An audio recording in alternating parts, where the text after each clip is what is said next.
Do not be alarmed if you hear any loud noises coming from my property over the next few days. I'm just blowing stuff up. Look what I found at the library.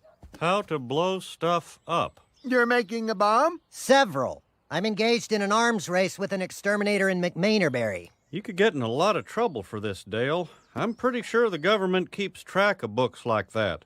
At least I hope they do. You mean Rusty Shackelford could get in a lot of trouble? I have a library card in his name. Shisha! Are you still pretending to be that guy? It's a victimless crime, like eating grapes at the supermarket, or stealing coupons from Hank's Sunday newspaper. Boomhauer. I want you to all look at the plate in front of you. What do you see? Steak. That's right, steak. That's what you eat when you're a member of Team Sizemore, the #1 realtor in Heimlich County. But this month's top sellers get something more. They get to eat steak with me. Oh, the view must be great from up there. And this month's lucky diner is Peggy Hill. Candy and Roger. Yeah! Damn it! Come on, you two. Bring your steaks on up here. Papa! It's easy to be the top salesperson when you sell Arlen Heights. Peggy is the real hero, trying to move those houses in Belcher's Grove. Don't worry, you'll get here one day. One shack at a time.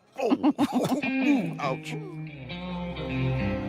Why do we have to watch a foreign movie? If it was any good, they would have made an American version. Do you think I am enjoying this? No, but I need upscale clients in places like Arlen Heights. Wealthy people like culture. Cultured people watch foreign movies.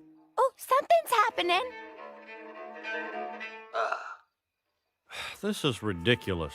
Ridiculous? Are you kidding, Dad? Colette is gonna leave Etienne for Claude because Etienne has malaise. Malaise! That guy just sprouted wings. All right, that's it, Peggy. I'm gonna have to ask you to relinquish the remote control. Fine.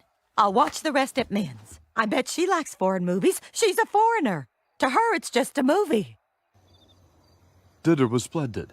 I suppose it would be appropriate for us to reciprocate. We're having a party this weekend. We'd love it if you could make it. Oh, we'll be there. And then maybe this summer we come visit at your beach house on the Gulf. Of course. Well, let's set a date. I get calendar.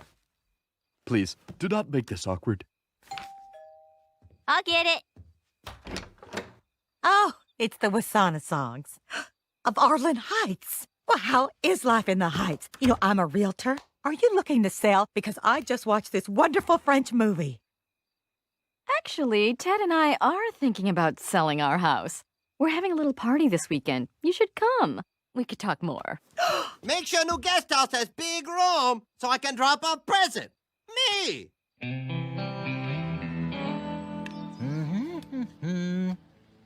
Set the timer and retreat to a safe distance.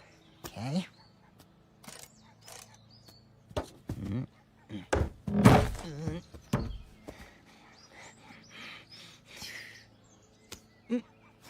Oh, my lucky hat! Ugh. Ugh. My smokes! Thanks for the ride, Hank. If I pass out before we get to the hospital, tell them my name is Rusty Shackelford. He's got great insurance. Medicaid. This is the dumbest thing you've ever done. You could have lost a finger. Correction. Rusty Shackelford could have lost a finger.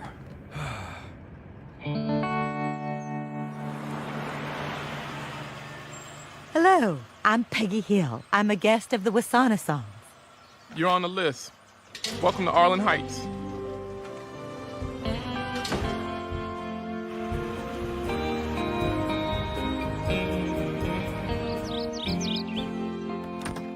Peggy, come on in. Oh, I'm not trying to pressure you, but I thought I'd bring this sign in just in case.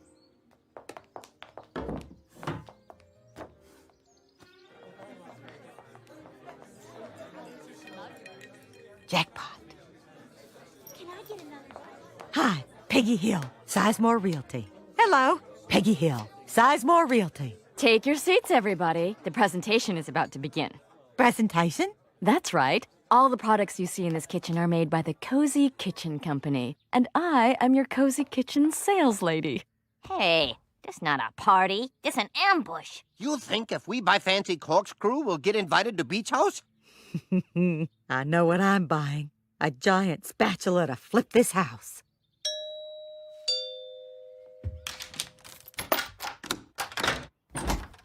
Dale Gribble? Maybe. Who's asking? Rusty Shackelford. What? It's me, Dale. But that's impossible. Rusty died in 3rd grade. I didn't die. I moved. You need to stop using my name, Dale. I am not using your name, and I am not Dale. Come on, Dale. You're smoking the same brand of cigarettes you did in the 3rd grade. Get off my property, whoever I am!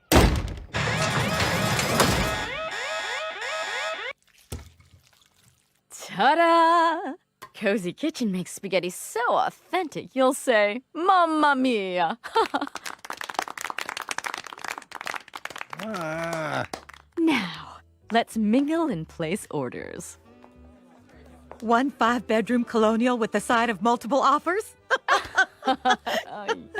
Peggy, you're a delight. But I'm having second thoughts about moving. What? You can't. This is my way into Arlen Heights.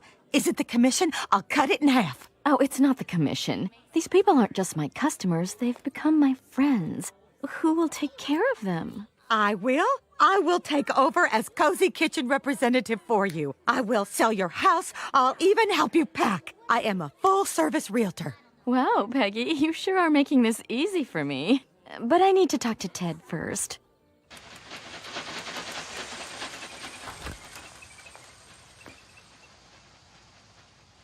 It's done. We're free. Super.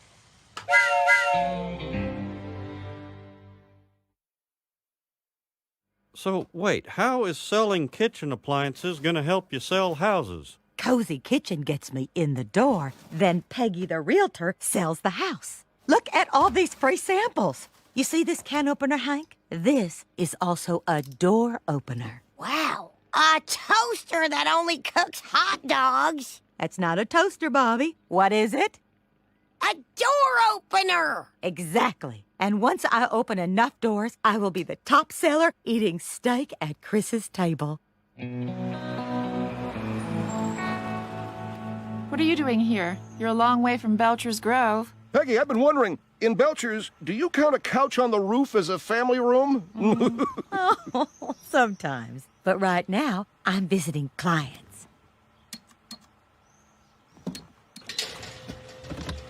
Ta-ta! Hi, I am Peggy Hill, member of Sizemore Realty and your new Cozy Kitchen representative. I'm leaving a free sample and my card.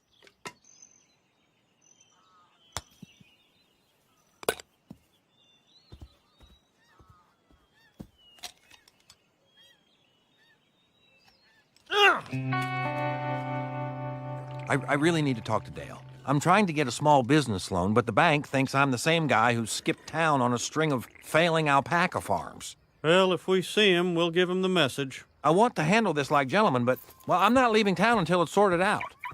Nice meeting you. Did you hear that? He's not leaving. He's gonna hunt me like an animal and kill me. Like an animal. I was never here. Could someone toss me a beer? Can I help you? Hey there, I'm Judy Barnes, Cozy Kitchen Corporate. I just wanted to stop by to welcome you in person. It's fun, isn't it? Well, I'm not getting the warmest reaction, and the free samples didn't help out as much as I expected.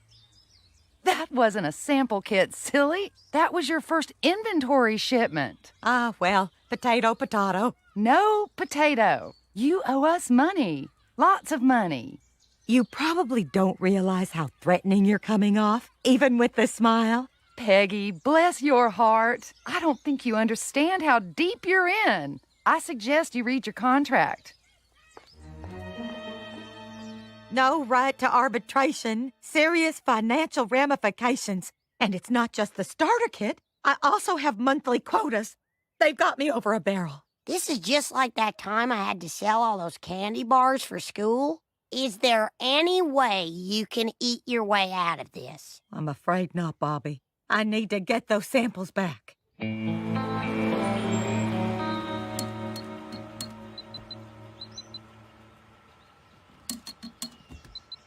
Excuse me, the gate isn't working. We had to change all the codes. Some sales lady was harassing people. I see. You know what that guard shack needs? A panini maker. Please exit the heights.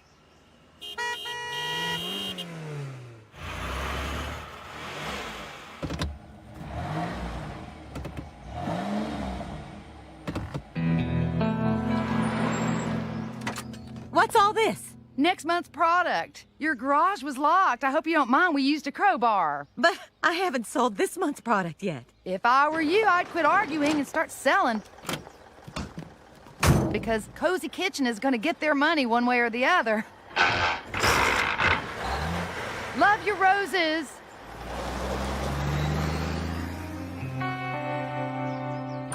Oh, hey, Shug, what's up? I came over to apologize. I have been so busy selling Cozy Kitchen to Arlen Heights, I've completely ignored my friends. Here, just circle what you want. Okay, Oh, I'll take one of these. A vegetable peeler? A $12 vegetable peeler? Well, I don't need anything else. Who cares? How about a juicer? A crepe pan? Help me out, I'm dying here! You're hurting me, Shug.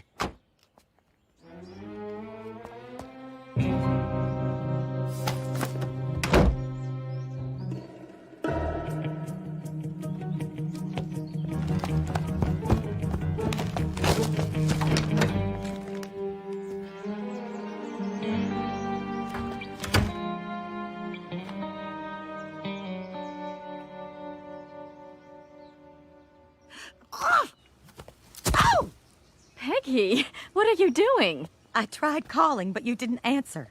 Cozy Kitchen is not going so well, but it's okay. I have the perfect solution. Let's get this house on the market, huh? About the house, Peggy. It's just, a bad time of year for us. And, Oh, for goodness sake, Cindy, look at her. Just tell her. You're not planning to sell the house, are you? No, I'm sorry. I had to get out of my contract, and the only way was to find a replacement.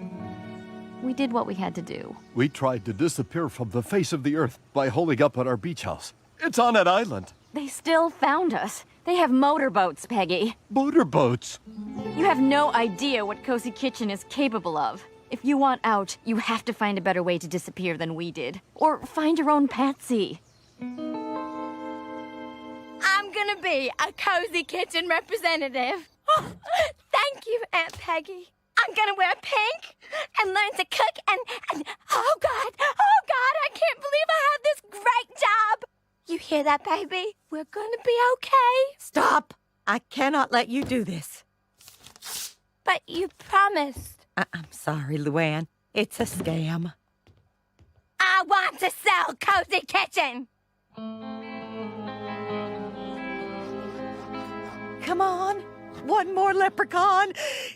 Damn it.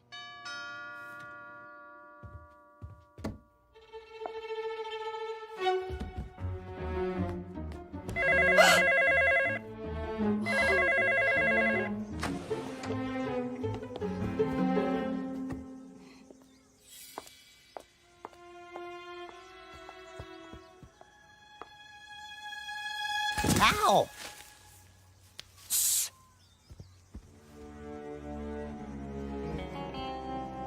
What are you doing? Hiding, and you're blowing my cover. This is my hedge. Go find your own. I was here first, and Hank deeded this hedge to me. He didn't want you to get it in the divorce. Shh.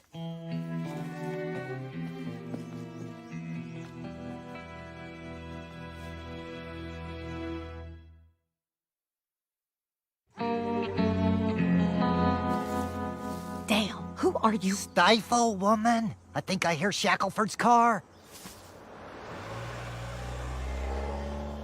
Who's Shackelford? The man whose identity I stole. Who are you hiding from? Cozy Kitchen. The people who made our vegetable peeler? That thing's great!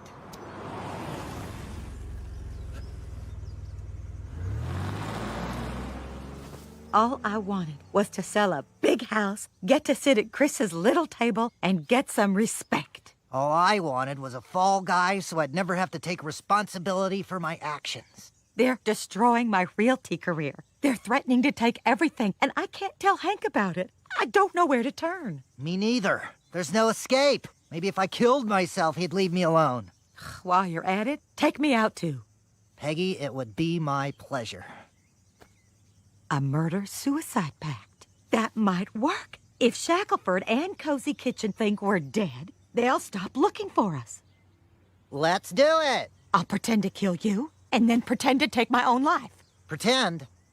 Well, I guess I'm still in. Okay, here's the story. We stole Bill's car. That part's true. Then we drove it into the ravine. And you think that's really gonna convince people we're dead? How hard can it be? Shackelford convinced me he was dead in the 3rd grade.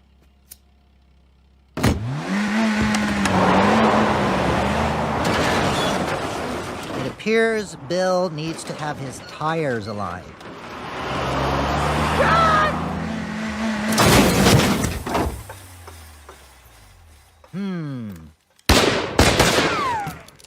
Well, Bill's gonna need a new seat. After we throw the dummies into the water, we leave a suicide note on the railing. The swift current will tear the dummies apart, and the cops won't find a thing. Well, then why throw the dummies in the first place? Who would even know? We'd know. Show a little pride, Peggy. Oh, Hank, you're home early. Huh? No, I'm not. What's going on with those dummies? Maybe this is good. We could use a witness to our fake deaths. To your what? Did I not mention this to you? What the hell were you thinking? I was out of options, Hank. I couldn't sell a house to cover the cost of the pots and pans. If you have any better ideas than murder-suicide, I would love to hear them. Well, why don't you throw one of those parties like Cindy did? Yes, that's good. Then I could find a patsy that I'm not related to. No, then you could at least prove to this Judy woman that you're trying your best. And then Judy could tell corporate what she sees at the party. This could work, Hank. Judy, I'm so glad you could make it. I presume you have a check for me. We'll talk after my presentation. Coming. You'll never catch me, Shackelford. And thanks to my Cozy Kitchen nonstick frying pan, $49.99, my eggs slide onto the plate. Help! You gotta hide me! Shackelford is on his way! Dale, if you are not here to make a purchase, I must ask you to leave. Then I am taking you as my hostage! Ha! No! Oh, Lord. Stop it! Let go! No! Dale!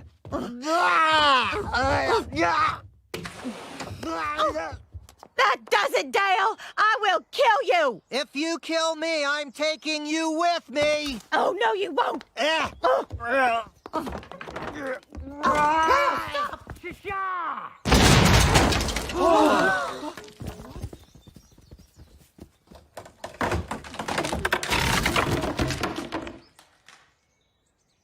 What the heck is going on?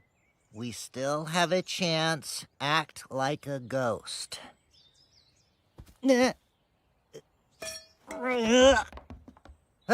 Wow. This pan's amazing. I'm riddled with tiny shrapnel, but it doesn't have a scratch on it. I could make one hell of a flapjack with that, honey. Yep. Cozy Kitchen makes a quality product. I tell you what. If it can survive an explosion, imagine how it will stand up to the demands of the modern kitchen. I'll take one. Yeah, let me have one of those bad boys. Yeah, me too. Do they come in other sizes? Yeah. If I sell my entire inventory today, will you please let me out of my contract? No. I'm never getting out, am I? There might be one way. If corporate thinks I died in the explosion too... Consider it done. We need to settle this whole identity theft issue once and for all. Oh, God, a gun. Die like a man, Gribble. Die like a man. Just sign these forms so I can get on with my life.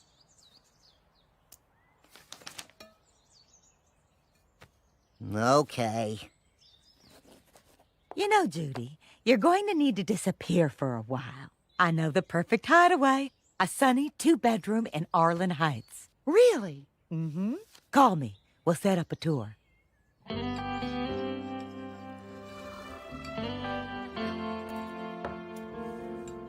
The view really is beautiful from up here. Mr. Hill? Hey there, Inez. Will you speak of my quinceañera? Well, what's a quinceañera? It's a celebration, Hank. Inez is turning 15, and in Mexican culture, that's when she's recognized to be a woman. I'm so happy, Hank. Well, I'd love to speak at her, party, but, I don't really know your daughter all that well. The party's a month away, so you have plenty of time to get to know her. Why don't you come over to my house tomorrow? Well, the thing about that is, I'm kinda on the spot here. Great! So I'll see you tomorrow at my place. Man of honor. That's quite an honor. I would not be involved in a quinceañera, Hank. Do you know what goes on at those things?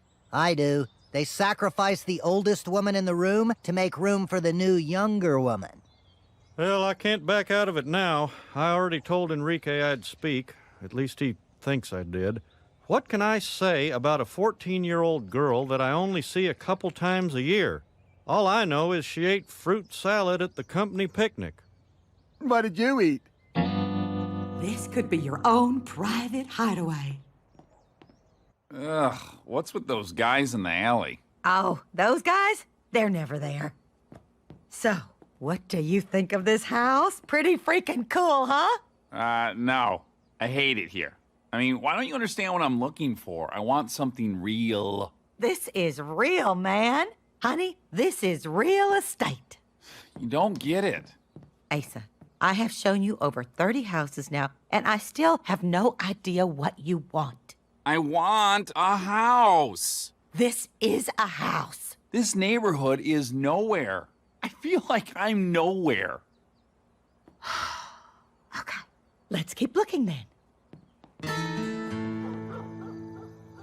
Sorry about the instant potatoes. That whiny client is taking up all of my time. You're still working with that giblet head? Why don't you just pass him off to another realtor? Because I have invested too much time with him to do that.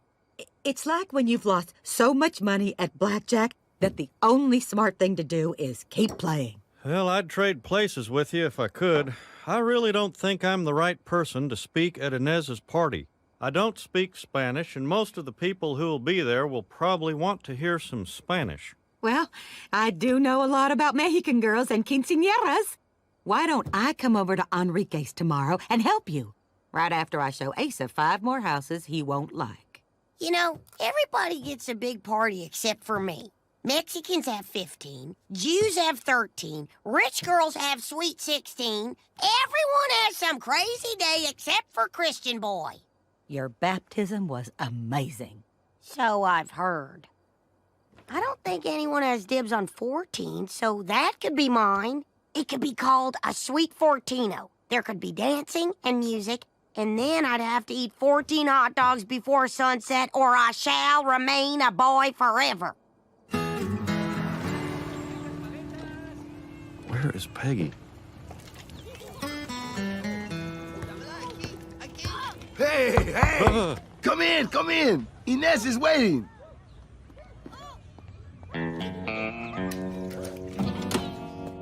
This is where I watch TV. And in there, that's my bedroom. That's where I sleep. And that's our bathroom. We don't need to talk about what goes on in there, Hank?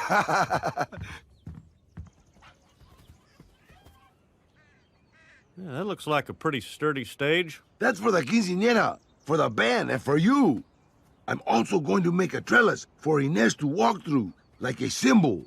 On that side, she's a girl. Then on that side, she's a woman. I might try sending my wife Yolanda through it backwards. Oh, this is gonna be some party. I always do it up. And you haven't heard the best part. Right after Inez becomes a woman, she's going to spin around as 1,000 rose petals rain down on her from above. Wow. Yeah, it's great. I spared no expense. Come on, Yolanda. Hank and Inez have a lot to talk about.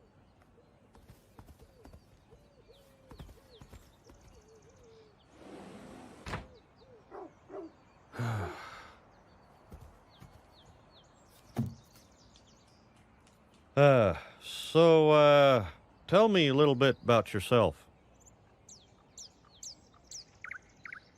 That's a pretty bird. Birds, huh? Okay. Birds. Come on, Peggy.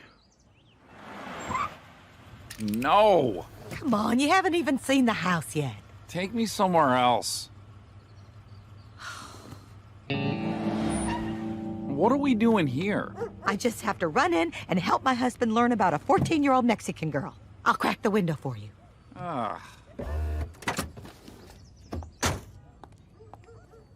I'm so sorry I'm late. You must be Inez.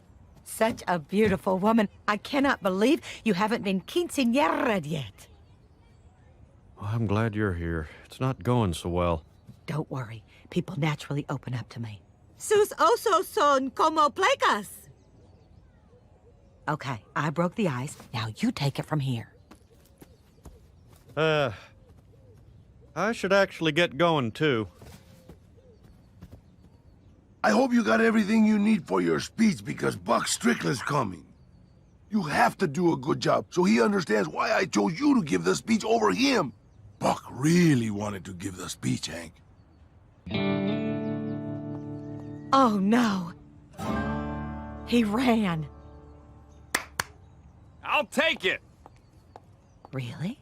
Oh, yeah, I love it here. This is real. This is what I was talking about. No whiteys. Oh, he doesn't live here. Enrique does. Enrique, meet your new neighbor. Viva la Raza! Okay.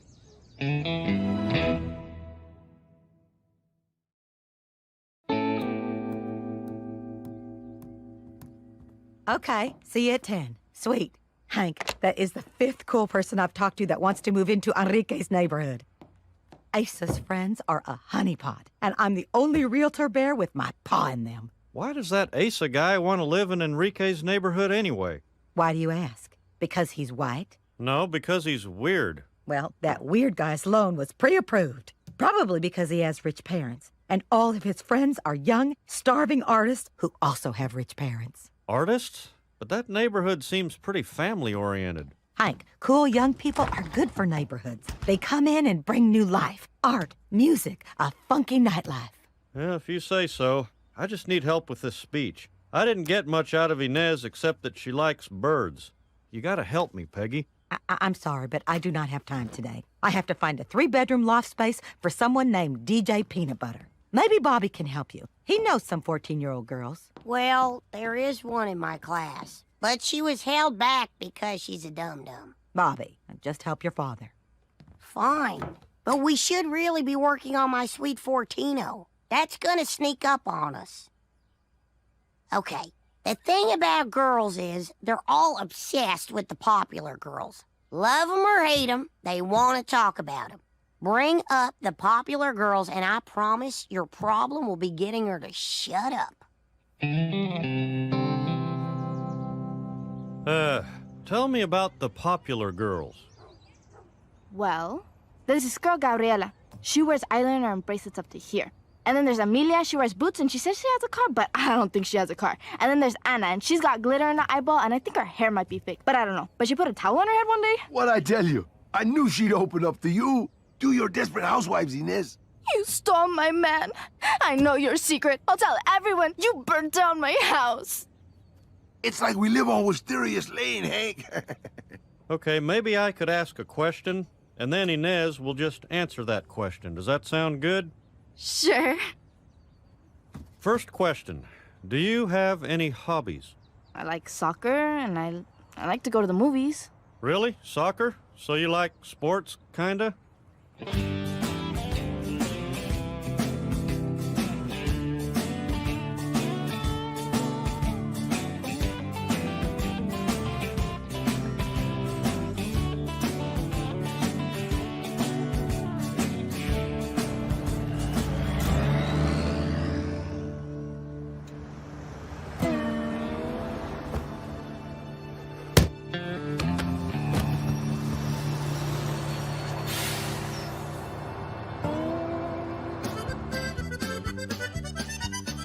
Well, you got some girl there, Enrique. Everyone in the neighborhood just loves her. Yeah, she's like me, Hank. This is the best fish taco yet, and I could drink horchata forever. Hola, mi familia. Cervezas, amigo. Yeah, man. These guys. Check it out. My boy Chester just produced this. Let me know what you guys think. What a beautiful life. Such a beautiful. This music makes me feel weird and depressed. I'm changing it back. Whoa. I think this essay might be in the wrong barrio. You know where you are, gringo? What? Hey, Hank, you want another taco? Because I just ate your last one. All right. He's with you. Yeah, Hank's my friend. Any friend of me, hermano, is a friend of mine. I don't even know these guys, Hank, but they always know me. It's real weird. I think this place is just perfect for your gallery. I'm looking for someplace to, something a little more, I don't know. Like a loft? Every house in this neighborhood can be converted into a loft. I'm in. Do you have a light? Always. Boy, Enrique's neighborhood sure has changed, I tell you what. All these artists moved in so fast, and they all look the same, real skinny and walk slowly. The people you are referring to are hipsters. They walk slowly because they got no place to be, man. Yeah, well, Inez and I don't like them. It's hard enough to be a girl on the verge of womanhood without everything changing around you, and things are changing fast now. No, Hank. That's beautiful. Don't tell us that. Save it for the quinceanera. You know, Bill, you're right. That could be a good angle for my speech. I gotta write this down. Hank, it's salmon. They put salmon in the fish tacos, Hank. What are you talking about?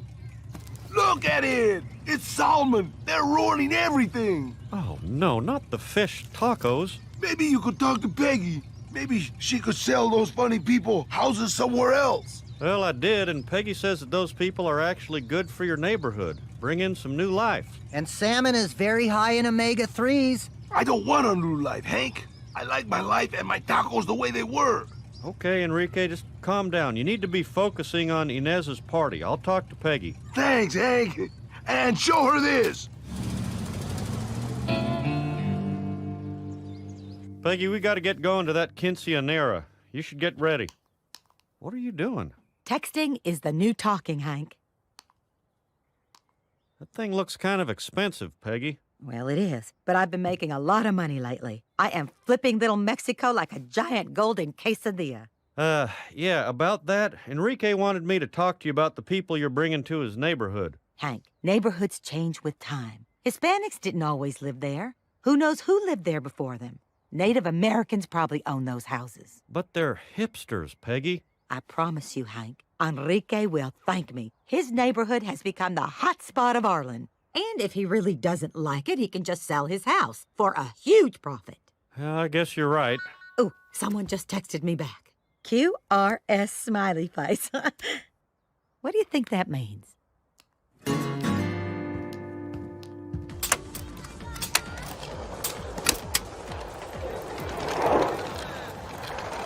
I can't believe how far we had to park. All these electric cars can't be for Enrique's. Nope, DJ Donkey Oates is also having a party tonight. Is everyone a DJ? Yes.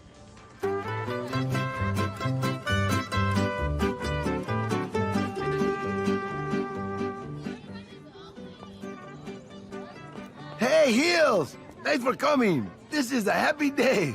Let's all be happy, okay? So, hey, you got your speech ready? I think I'll do Inez proud.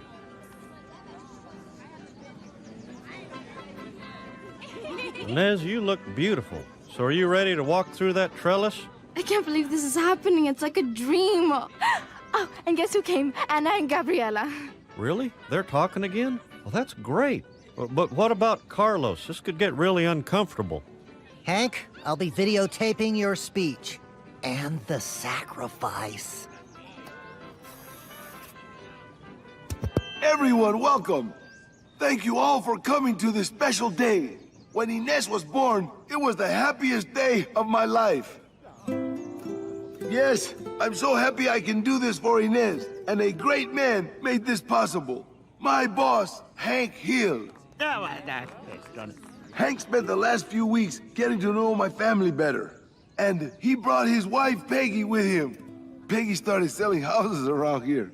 She really changed things, huh? And now our rent has gone up, and we can't afford to stay here anymore, so we have to move. I don't know where I'm going to go. I don't know where Inez will be a woman. I don't want to move. I'm scared, Hank.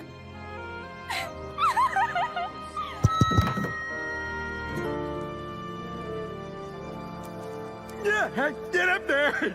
Do it, buddy. Woo-hoo!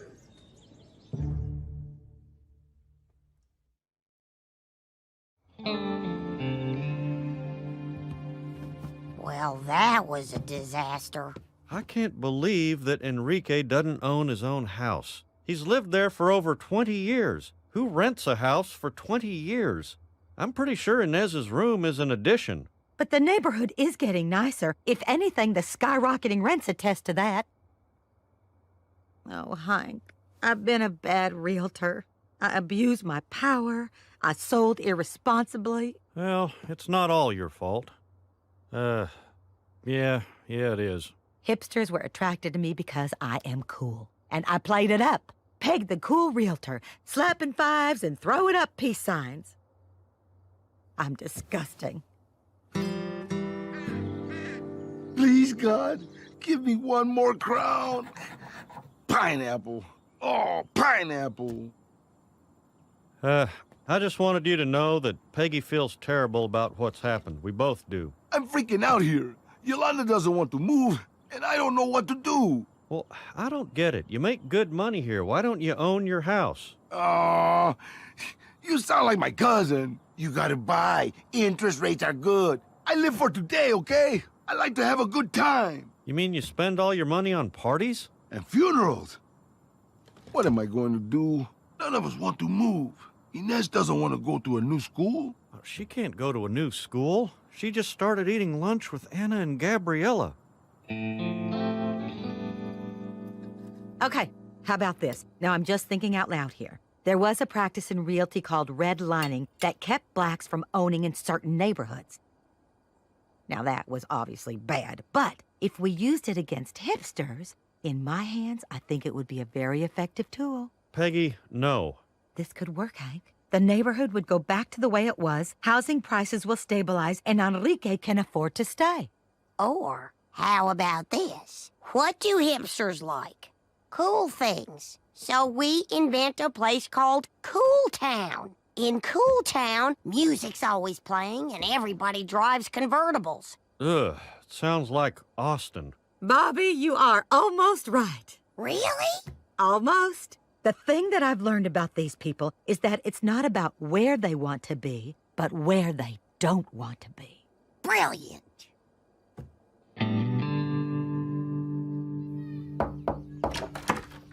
Welcome to the neighborhood. Who are you? Hey, man, we're dang old neighbors, man. Talking about I'd like to go watch football, man. Come on, tell me no go Longhorns, man. So, you guys want to come over for Grays? Idol? How about game night?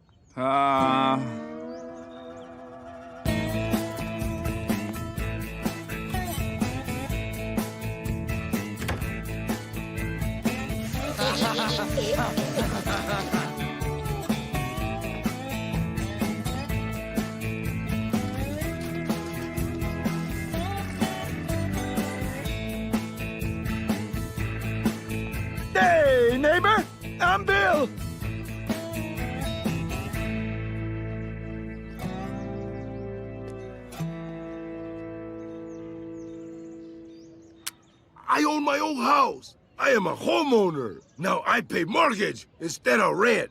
I'm building equity. We should celebrate. Well, I'm really happy for you, Enrique, but maybe you should lay low for a while. My neighbors and I have to keep pretending like we live here until we get rid of the rest of the guys. Yeah, then we're going to celebrate. You heard of a housewarming. This is going to be a house inferno. How about for now, we celebrate with a beer? Yep. Yep. Maybe just some donkey rides for the kids. Thanks, Mr. Hill. This is really great. Now then, I believe we have a little unfinished business. And now I'd like to say a few words about a young girl, a young woman named Inez.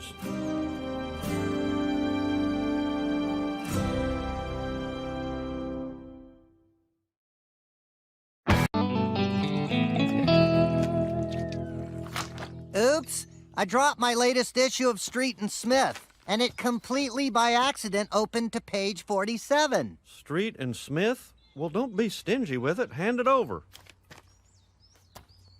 Top 25 Texas middle school quarterbacks to watch. Oh, my God, Joseph's on the list. Hey, man, All right, Dale. I like Way to Joseph. go, man. Wow, a listed quarterback. This is great news. With Joseph leading our team, Tom Landry may finally have a shot at a winning season. And I will be commended for having spawned such a superior athlete. People will point at my loins and say, "Job well done."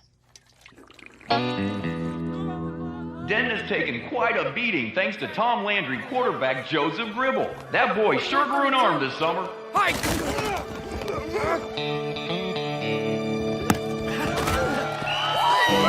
Longhorns win! That's my son. I made him. Heck of a game, Gribble. Nice job. Boy, if the rest of the season's like this, I may start carrying Joseph's picture in my wallet. Afternoon, Mr. Gribble. Mike Gilstead. I'm a recruiter with Spencer Academy. Ooh, private school. Snazzy. What brings you to our little government-funded establishment? Well, your son, actually. We think Joseph would be a great addition to our football program. Really? Why don't you give me a call sometime? You're not actually considering this, are you? Doesn't hurt to listen. Plus, he gave me his card, Hank. I'm pretty much committed at this point. I present the first victory loaf of the season.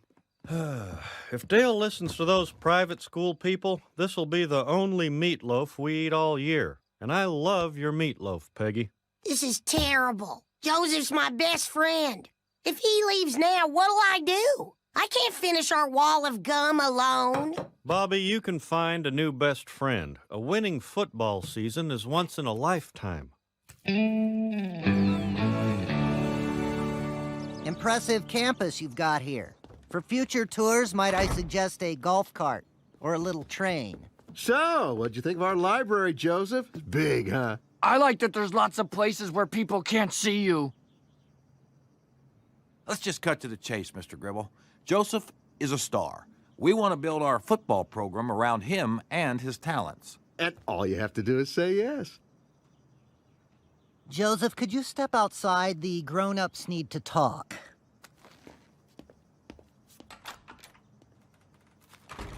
You know, I'm hearing a lot about what's in it for Joseph. What I'm not hearing is what's in it for me.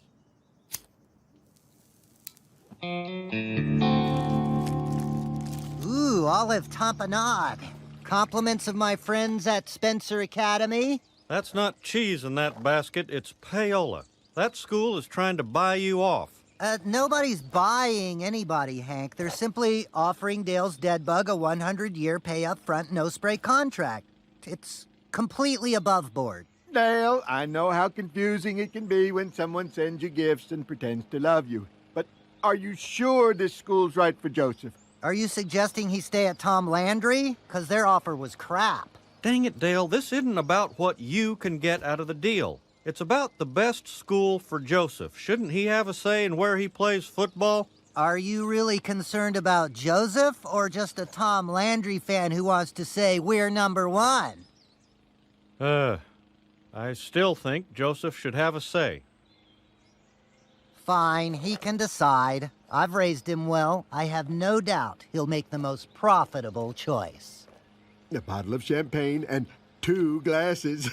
Which one of us will Dale choose? Not you. My press conference thing is tonight, and I haven't decided what to do. I'm all nervous.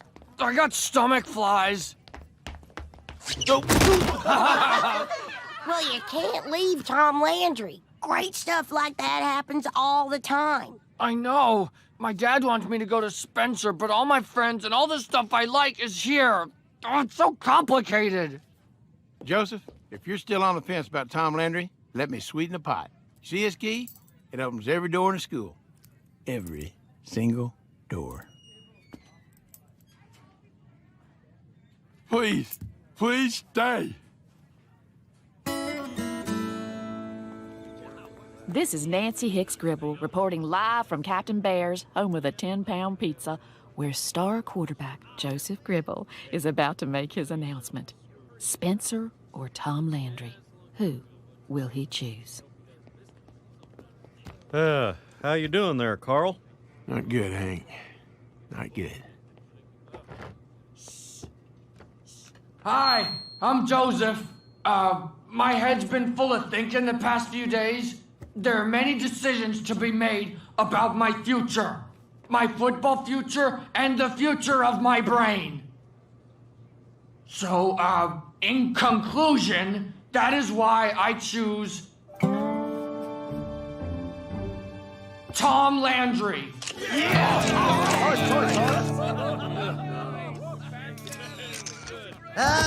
Luckily it's not about what Joseph chooses, because he's just a dumb kid who doesn't know any better. I'm his father and I say, we're going to Spencer Academy!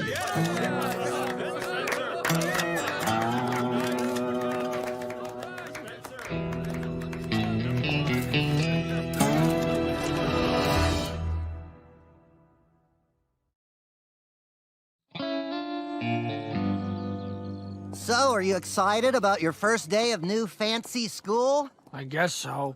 Come on, you get to play football. There's some academic perks I can't quite remember. It's gonna be fantastic.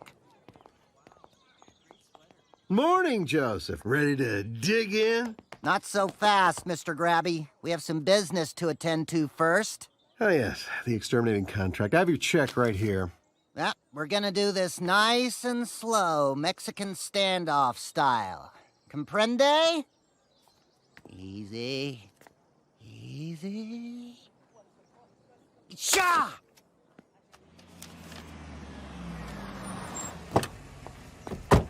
Morning there, Sam. Tucker Mardell. I'd like you to meet Dale Gribble and his son Joseph, our new quarterback. Glad to have you aboard, son. I'm tired of getting our butts kicked by Our Lady of something or other. Mardell, huh? Any relation to that building over there? Wow.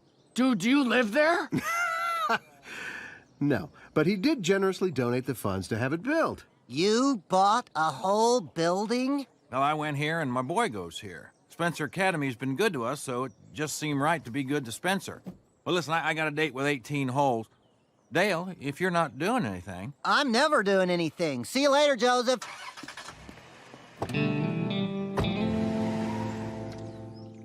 Gentlemen? Wow, Dale, you could be on top of a wedding cake. What's the occasion? I'm going to a gala. That's what we Spencer families do. We gala. Look, it's bad enough you stuck Joseph somewhere he doesn't want to be and screwed up Tom Landry's winning season. Can we not hear about your stupid party? Gala.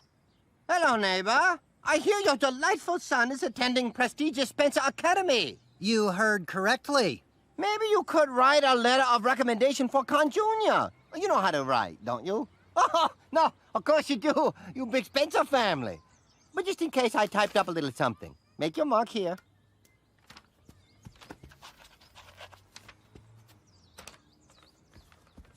Did you see the way he was kissing up to me? I will never get tired of that.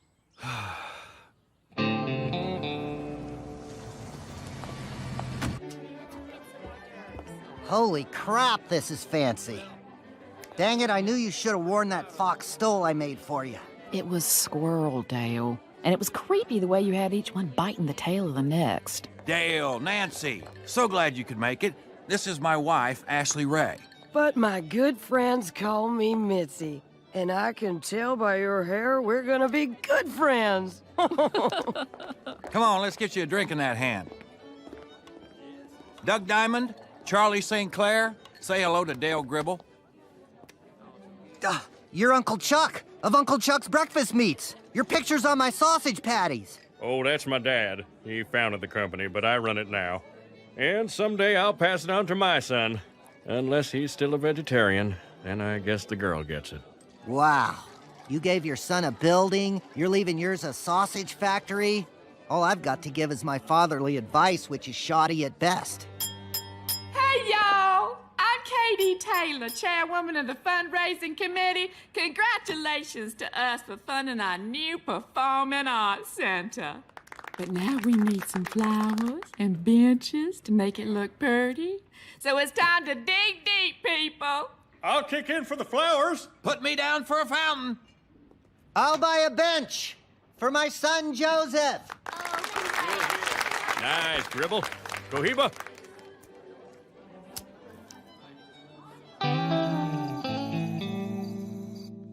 Oh, I could have danced all night.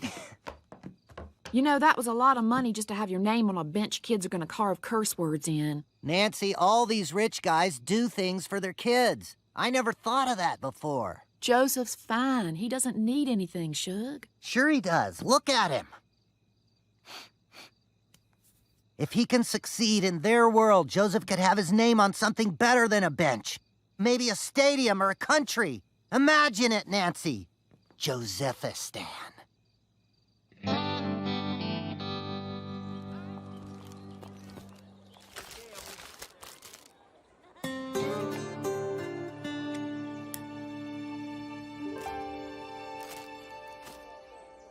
Dude, what is that thing? A spleen? No, a cherimoya.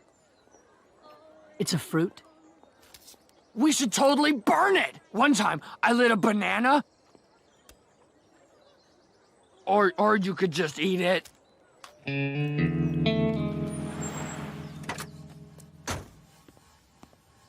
Well, I never thought I'd hear myself say this, but I can't wait for football season to be over. And I bet Coach Plehammer feels the same way after last night's game. I cannot believe someone in the stands threw a car battery at him. So anything good happen at school lately? I didn't want to rub it in, but we did have 2 fire alarms. And Ramon got one of his crazy nosebleeds. Man, I miss that place. Joseph! There you are. What are you doing playing with the neighbor kid? You mean Bobby? Whatever. One of your Spencer friends just called. A bunch of the guys are going out on his dad's boat. Did you hear that, Hank? My boy's going sailing with rich people. Don't care. I don't want to go, Dad. Those guys are always talking about weird stuff I don't know, like summer camp in Europe. Just fake it. Say the churches are beautiful. Your future is depending on this, Joseph. You need to be on that boat. And if you get seasick, I want you to swallow it and smile. Okay.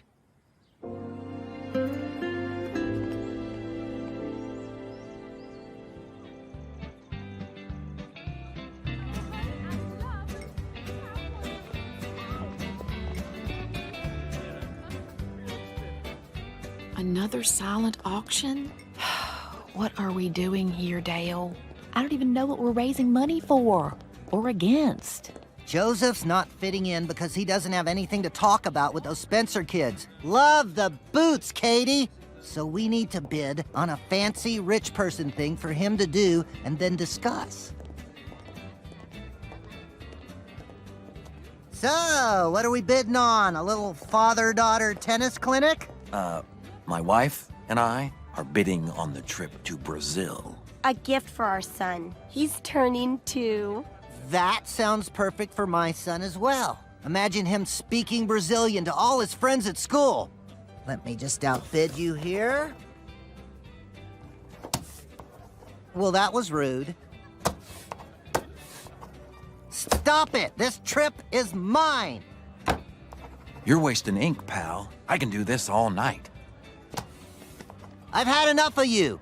And your pen! Outbid this! What are you doing, Shug? We can't afford this. But Joseph needs... We're not rich, Dale.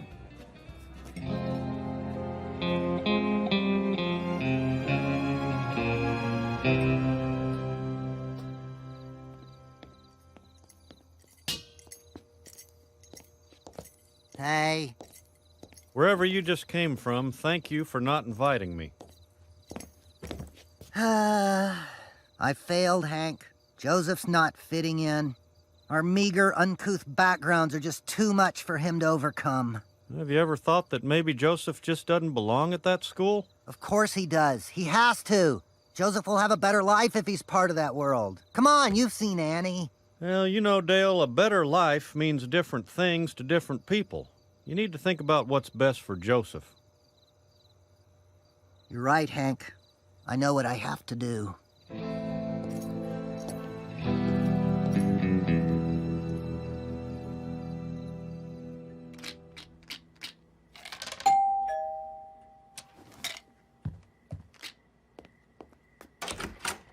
Joseph?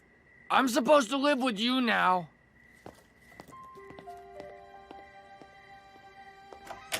What the heck is Joseph doing here? I don't know. His dad just...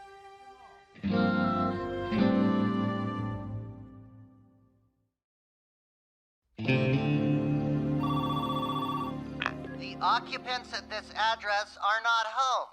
Please leave a message. Dale, Tucker Mardell, again. Joseph's here. Don't know why.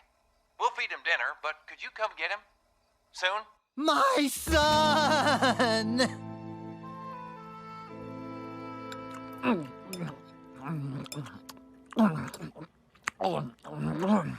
Dad, can you pass the corn? Why'd you call me Dad? My real dad told me to call you Dad. I guess you're my brother now. Wanna wrestle? Okay, let's drive you home.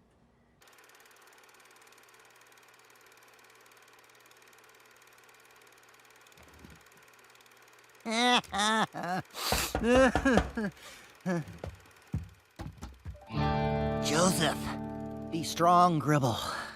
Dale, I brought your son. I don't have a son. Go away. Huh. Your mom will be home soon, right? Great. See you later, son. I mean, not like you're my son, but, you know, son in the oh, hell, forget it. Just stay. You're still here? No. Go back to the rich people. But, Dad! It's for your own good. Get! I miss you, Dad! You'll forget me soon enough. I can't remember what you look like! I'll always be in your heart. Now go! Go, my beautiful son! Dad!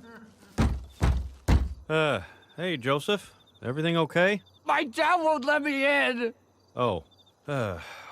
Wanna come over till your mom gets home? Okay.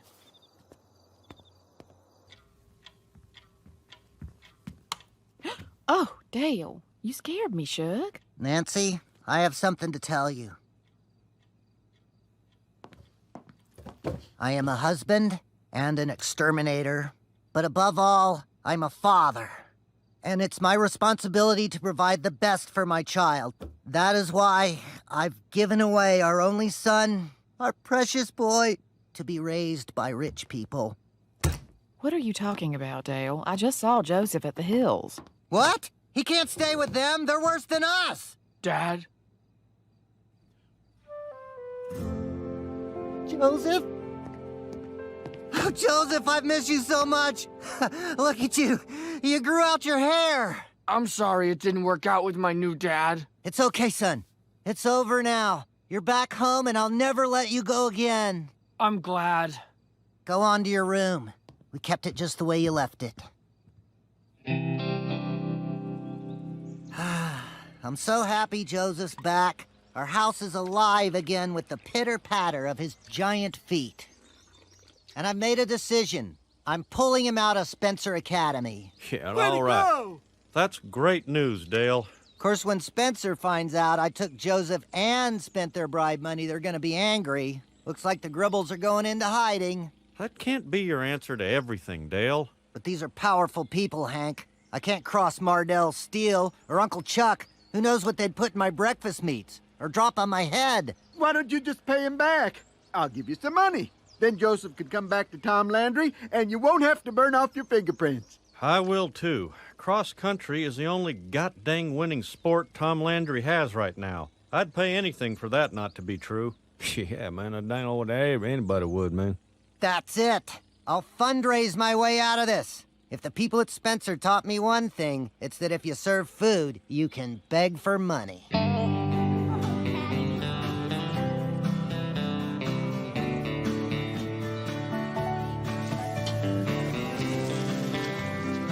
Almost.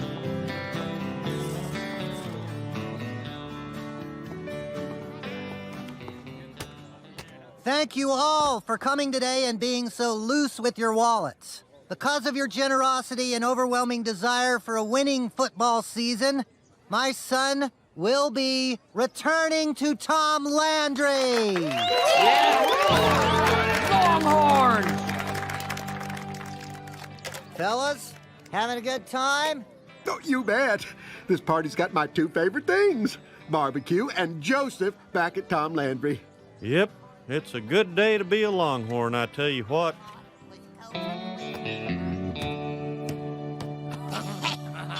It sure is.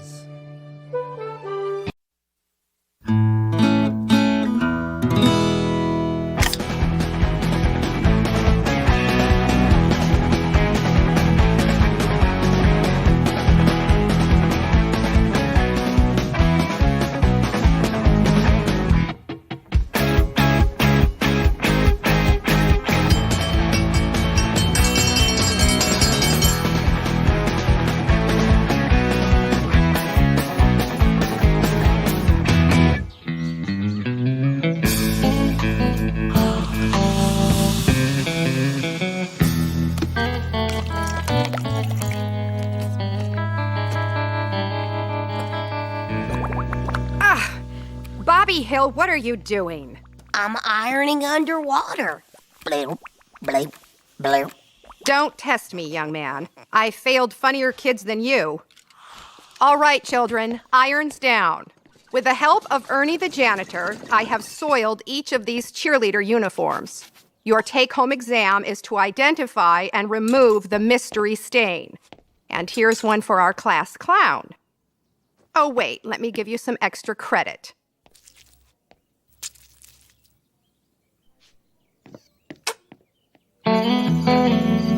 If it's Monday night, it must be Frito pie with Wolf brand chili. I made it just the way you like it. Perfect. Come on, Bobby, it's Frito pie with Wolf brand chili night. What the... There better be a naked cheerleader under your bed. Don't get mad, but I think I'm gonna fail home ec. Well, of course you're failing home ec. You're a guy. Did you know your son is taking home ec? They got him playing with skirts. If Bobby learns to cook and clean for himself, what's his motivation to ever get married? Home ec is not going to turn Bobby into a sissy. In prison movies, the toughest characters always work in the kitchen. I wouldn't worry, Hank. When I was the, varsity football towel manager, I cleaned 50 jock straps a week. I turned out okay. Oh. Man, nice shot, man. It don't nothing but ice, no. Oh, please. When I was the, varsity football towel manager, I once slang shot a jock strap into a laundry hamper from 50 yards away. Bet you $1 million you can't do that again. You're on. All right. No! Ha! You choked. You owe me $1 million, choker.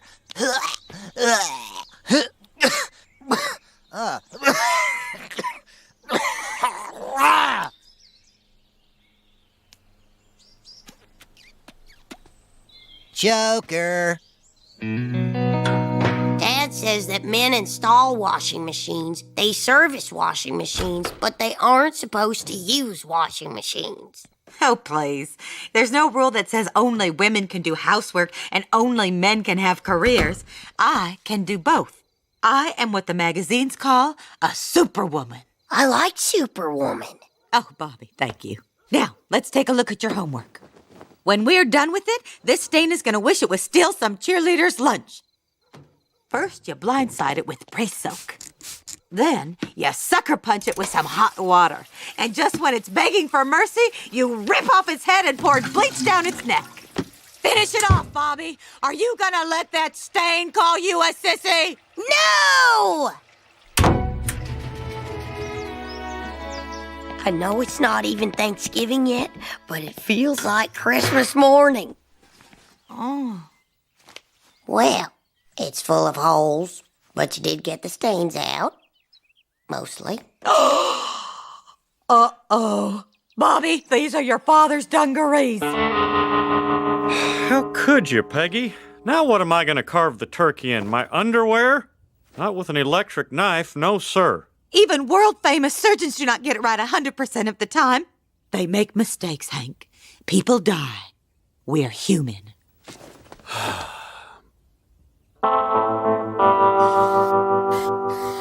Ms. Bittner, I'm not gonna lie to you. I don't think I heard one thing you've said all year, especially whatever you said about bleach. Can you help me fix my dad's pants? He can't wear one of your clever jokes?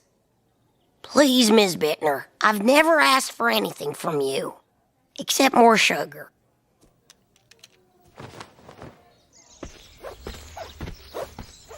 Ooh, fancy. Hey, Hank, how's it going at the bank? How the hell should I know? On a related fiscal note, Bill, where's the $1,000,000 you owe me? All right, Dale, yeah. Suitable for framing. There you go. $1 million. I guess I'll have to sell my private island in the South Pacific, huh? You never go anyway. Dad, would you like to wear jeans to work today? You know I would. Look what I got! I got a bolt of denim for Miss Bittner. I used your old jeans as a pattern, and I fired up Mom's sewing machine. My sewing machine? No, it can't make seams this straight. Well, I guess it wouldn't hurt to try 'em on.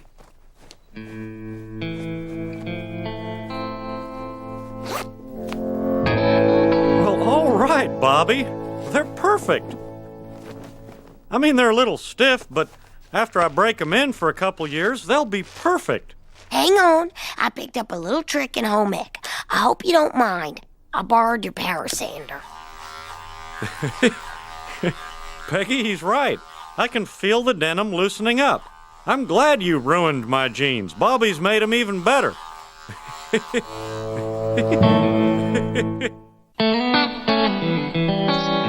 Bobby, 8 hours and no chafing. I know what I'm leading off with in my Thanksgiving prayer. 3, 2, 1, mark. Buns in the oven. Oh, then you're not just sewing in home ec, they've got you cooking too, huh? I hope you don't mind, but I opened a bottle of your wedding wine to marinate my pot roast. Well, just make sure when you're done playing, your mother has her kitchen back. It's Tuesday night pork chops, you know. Yes, Bobby, I can handle the heat. So get out of my kitchen, because with pork, the slightest mistake could kill us all.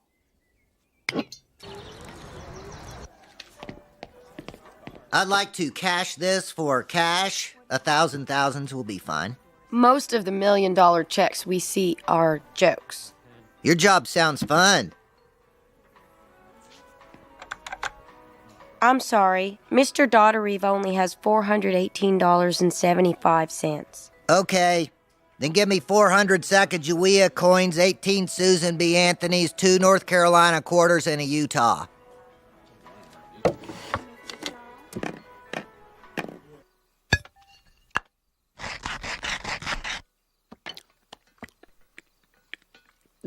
Yep. Tastes like Tuesday. Thank you, Hank. Say, that smells pretty good. Thanks, Dad. Could you sign this form saying I cooked it myself and that it tasted okay? Yeah, I'll help you with your homework. Hank, you will spoil your appetite. No, it's okay. Let's eat Bobby's pot roast now while it's still juicy. Your pork chops will be just as good tomorrow. No. Wednesday is spaghetti and meatballs day. You can't have pork chops on Wednesday. That would throw off the whole rotation. Wednesday. You would not have believed it, Nancy. He ate that pot roast like it was my pork chops, and my pork chops were sitting right there. What you need, Shug, is an unfair advantage. It's the library, so try not to get anything on it. A homemaking magazine? No, thank you. I have never needed to. Well, that is the most beautiful Thanksgiving centerpiece I have ever seen.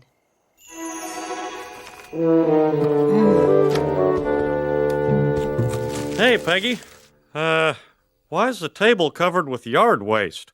Hank, it is not yard waste. Or it will not be when I get through with it. It will be our new, stunning Thanksgiving centerpiece, made entirely of yard waste. Dude, don't touch it, Bobby. Those nests could be full of fleas and ticks. Not if you take the birds out. They'll build another nest. They're not just going to let their eggs sit there on the sidewalk.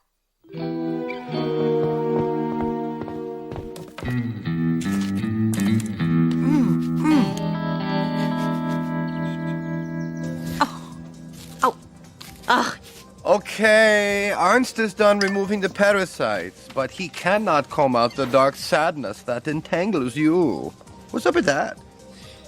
Ernst, imagine if the man you loved found someone else to cook for him and clean for him and make his pants.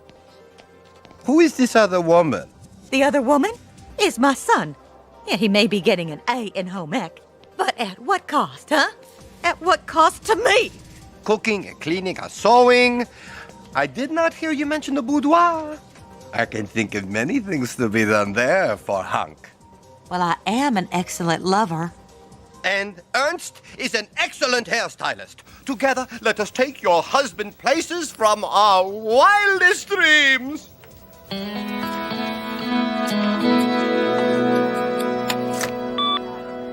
Sorry, sir, but you have more food than money.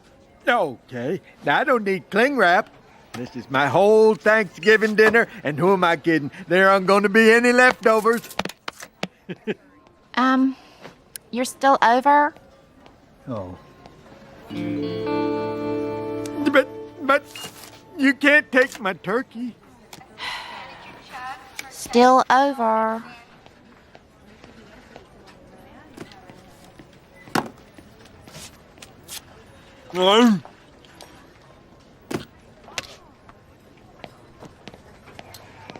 This circular saw cozy fits great, son, but can we call it something else? Hey, how about a circular saw buddy? You name it, and I'll knit it. Hey, Peggy, Bobby made me a circular saw buddy. Whoa, your hair looks great. It's so big. Well, I hope it's not too tall to get through the bedroom door, Hank.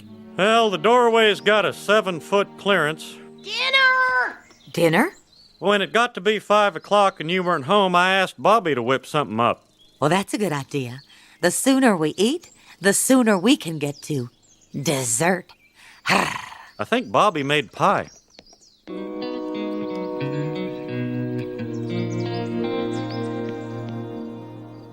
Ugh, I probably should have stopped at Seconds. I'm not usually a big fan of cheese, but boy, the things Bobby does with it. I have an idea how we can burn off some calories, Hank. Ugh. What's wrong? Is Bobby's cooking coming up on you? Ugh, I think it's all that beauty stuff in your hair. It kind of has that new car smell. Boy, that cheese.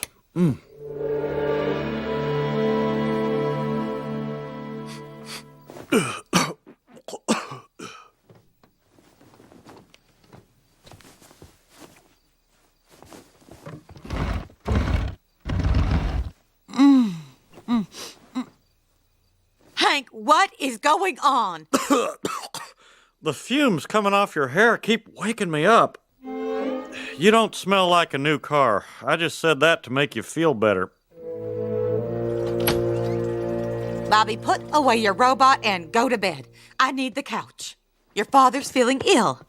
I think it was something he ate. Why don't you just take my bed? I've got a lot of work to do out here. Ugh. Was this ever an outdoor couch? Okay, fine. I will sleep in your bed, right under your booger wall.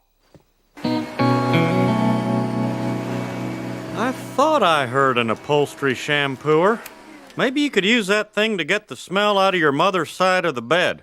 Have you seen her? She was looking for a place to sleep, so I let her have my bed. Oh, where are you going to sleep?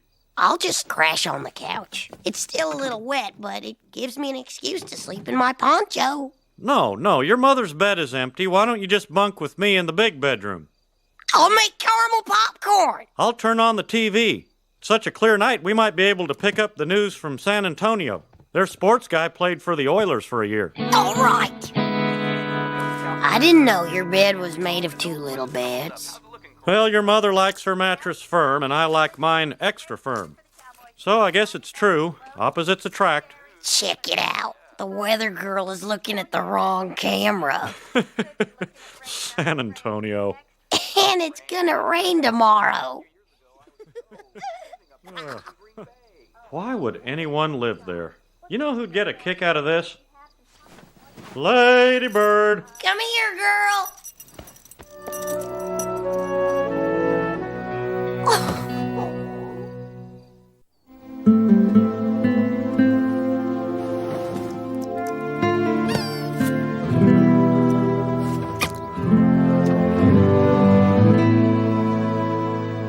That Miss Piggy balloon has the same hairdo as your mother. Hey, Peggy. Well, maybe for you it is. Oh, I was expecting you to say good morning. So, did you sleep well? Not really. Bobby and I were up all night talking. Really talking.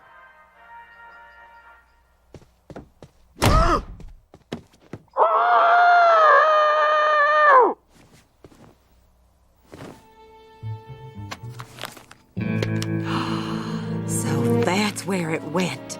Perfect. Hank, come in here quick! Look what I found in Bobby's bed. It's a ladies' magazine, and that is not my opinion. It says so right in the title. You were right about home ec, Hank. It's ruining Bobby. Every perfume ad has been scratched and sniffed, and his horoscope says that this is a good week for him to meet the man of his dreams. If you ask me, Hank, that boy ain't right. Bobby, get in here, now. What's up, Dad? Son, do you think you could make this buttermilk-basted turkey? Well, that recipe takes 24 hours. Good thing I started on it last night. I just thought you were getting up to use the bathroom a lot. You know what? Let's have Bobby handle the whole meal. What? But every year This year, the only thing you have to do is get hungry. Just kick back on the couch, now that it's fit to sit on. Oh, Dad, where's the turkey platter? I want to start on the radish roses. It's in the garage in a box marked Winter Holiday Poultry Serving Dishes. Here, I'll help you find it. Mom, you mind popping my bird in? Don't worry, the racks are set and the oven's already preheated. It's idiot-proof.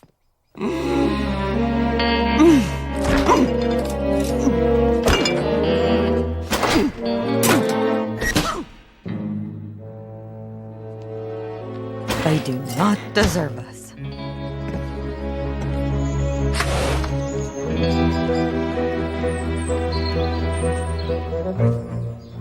Oh, boxed in.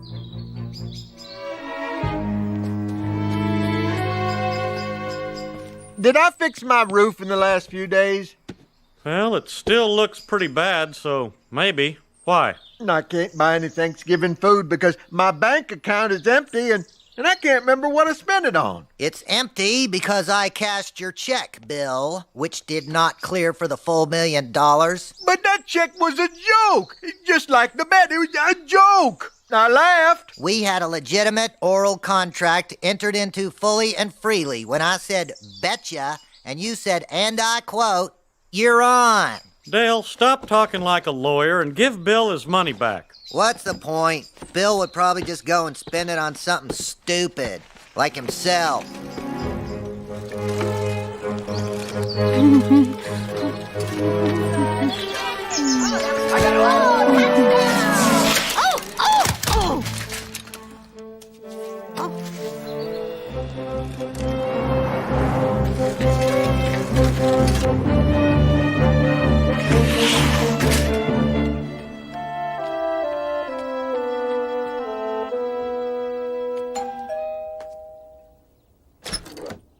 Peggy? Oh, I see my haircut was a success. Your Hank, he ravaged you last night, yes? Tell me, what did you do to him? I stole his turkey is what I did. I would rather share it with a man who needs me. A man who is also alone on Thanksgiving because of the stigma society attaches to his unconventional sexual appetites. Get in here, you drama queen. Tell me, who is this mystery man? Who the hell is she? Peggy Hill, this is my wife, Claudia, and my little angel, Brett. You have a family that loves you?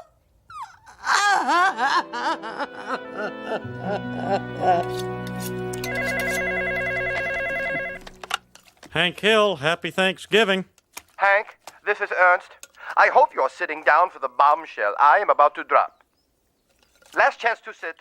Is this about the smell in Peggy's hair? This is not about some smell that you are imagining. Peggy is here with your turkey. They are both bruised and broken. Son of a gun. Your mother took the turkey and ran off to her hairdresser's. You have made her feel useless in her own house. Now she is in my house, laying face down in a puddle of her own self-esteem. Pull her out before she drowns. Now, Hank, now. I breastfed my Bobby. Big mistake. Bobby, I need you to do two things I pray you'll never have to do again. Tape the Cowboys game and give me an apron. Goodbye, honey. Good luck.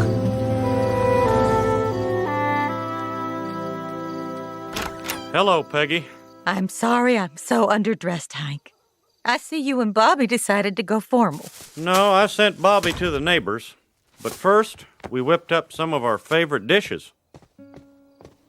Happy Thanksgiving. Fried pork chops, Frito pie with Wolf Brand chili, Spa Peggy with meatballs. And a half a bottle of our wedding wine. You don't even need me to make Spa Peggy? Nope, I guess not. But that's okay. I didn't marry you because I need someone to cook and clean for me. I married you because, you know, the love. Oh, Hank. Your hair smells much better now. Like stuffing.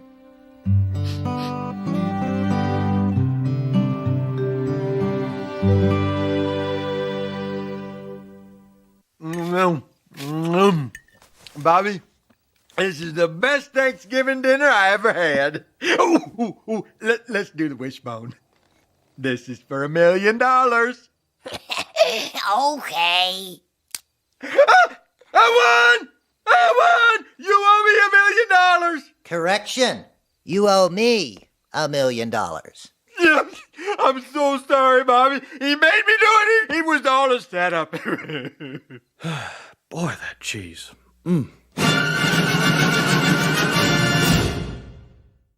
X equals 2. Come on, reach up higher. Y equals 7. Your butt equals 10. Why don't you take a picture, Stu? It lasts longer. Okay, work it. That's right, ladies! And kick! X equals jerk! Y equals pig!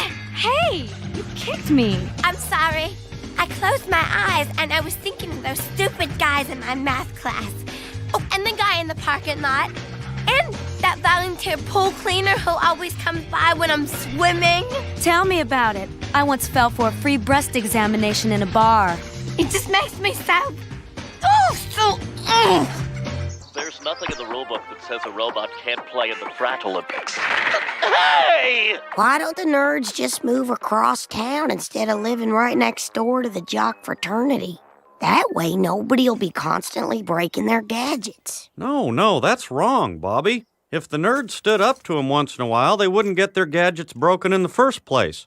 Listen, if you don't fight for yourself, you're never going to get anyone's respect. Yeah, there's nothing worse than people not respecting you. Every time I get hooted at, I have to take an hour of Taebo. Taebo? Is that new Oriental way of moving your couch around? Nuh-uh. It's an exercise class where you punch and you kick till you can't think of anything else no more.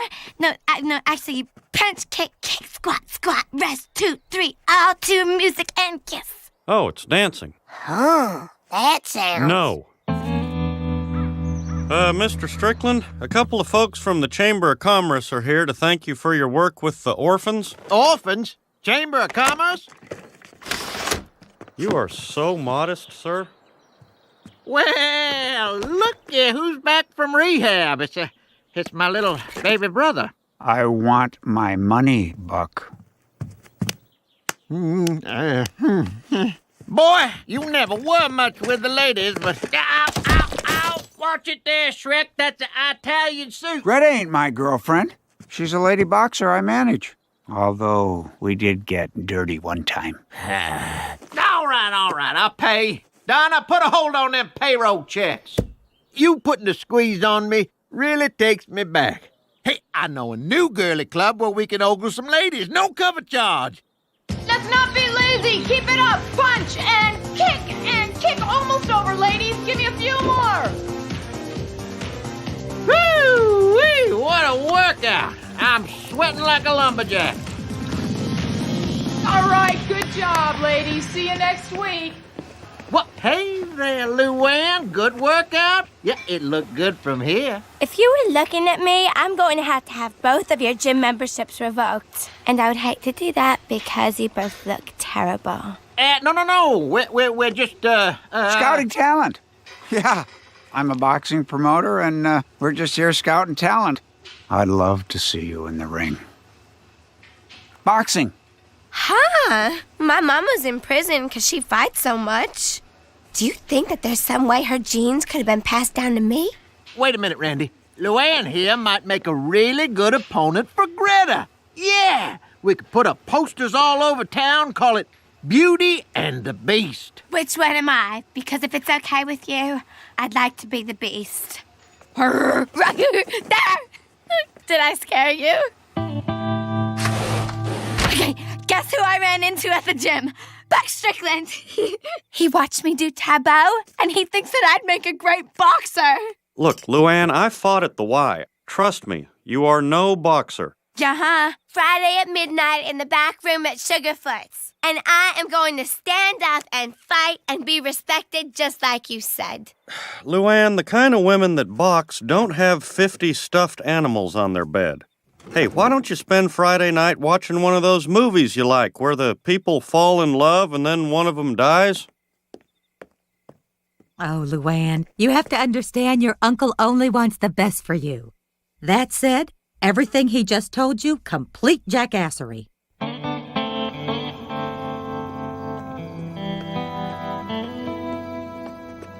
Dear Lord, one of your creatures may be hurt tonight.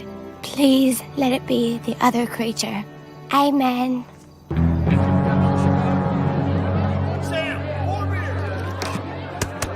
Yeah. Okay, Luann. Looking good. Yeah. Now just remember, the key to boxing is to jump up and down. Yeah, keep bouncing, weave. Okay, folks. You paid your monies. Here come the honeys, the Beauty and the Beast.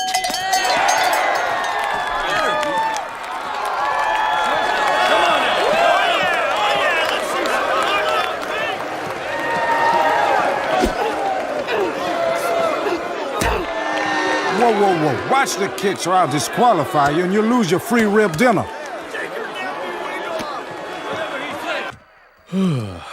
Tell Joseph and Dale, if he's listening, good night, and get to bed. I got a live feed with the hostess at Sugarfoot's. She's got Luann's fight on the speakerphone. Oh, God, she went through with it?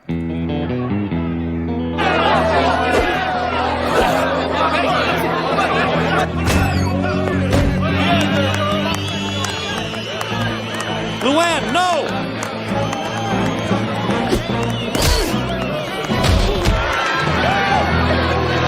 One, two, three, four. She's out! I did it! I won! You tagged her good. What a left hook. Oh, yeah, you didn't think I could do it, but I did it. Great job, Luann. You want to fight some more for us? I got a contract right here. It's very fair. Oh my gosh, did you hear that, Uncle Hank? They want me to be a professional fighter. I'm a professional fighter!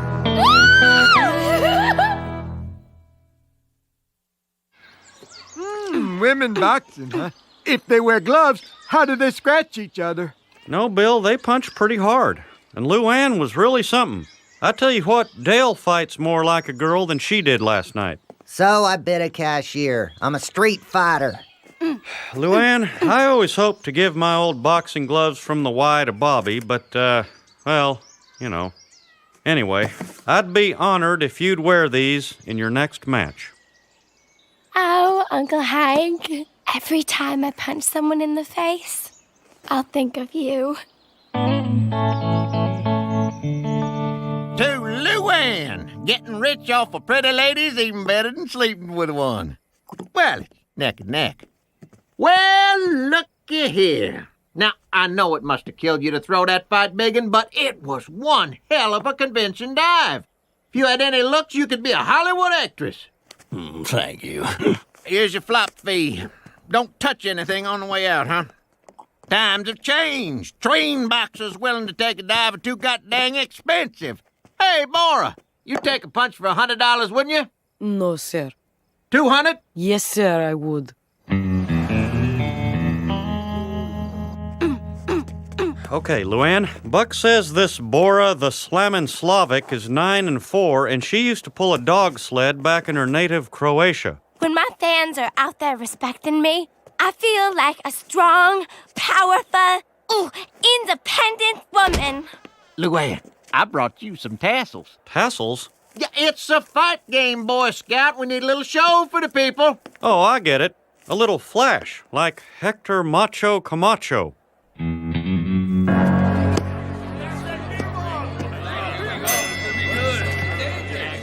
Light on your feet, Luann. She's one of them Russian brawlers.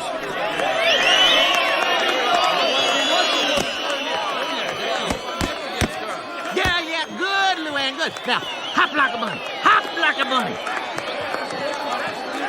Well, you know, like Muhammad Ali said, hop like a bunny, sting like a bee. That was float like a butterfly, sir. Okay, now, Luann, southpaw, southpaw. Luann, you beat some tough fighters, and I think you're ready for a step up in competition. Yeah. You know, I was reading in the Guinness Book of World Records about a woman who is 7'7". You think she'll fight me? Maybe, but I was thinking about the best female fighter in Texas, George Foreman's daughter, Frida Foreman. Seems she's managed by her father and 4 brothers named George. I already called the Foreman camp. They told me they want nothing to do with Luann. Yep, they're ducking us. But don't worry, we'll line up another top-notch opponent. Has the pretzel lady gotten back to us yet? Whew, I'm sorry I'm late. I couldn't get used to the heels. What is that? It's my outfit for my next match.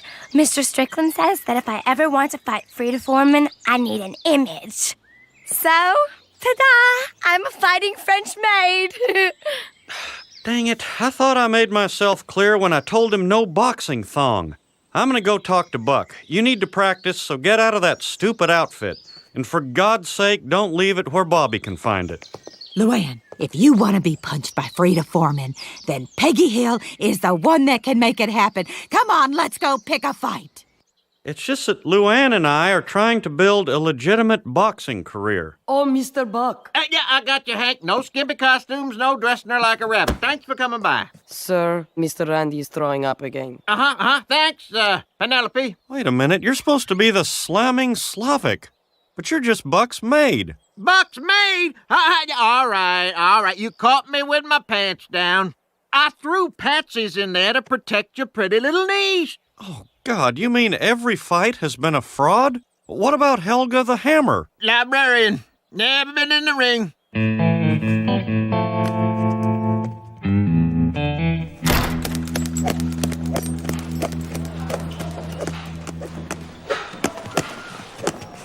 Okay, Luann. Now you have to trash talk and embarrass her. It's the only way she'll accept a fight with you. You ready? Uh-huh. Hey, Frida Foreman. Everybody knows you're nothing but a fraidy cat. Wow, you have pretty eyes. Who the heck are you? Luann Platter. It's nice to meet you. Yeah, whatever. Hey! Yeah, you big can of beans! You give Luann here a match! Unless you're scared, huh? Are you scared? Oh, yeah, you're not a champ. You're a chump! Chump, chump, chumpity chump! Shut up, Grandma here. Frida! Oh, Frida! Frida! All right, you want to fight? You gotta fight. And when I get done whipping up on her, I'm gonna come looking for you. What'd I do?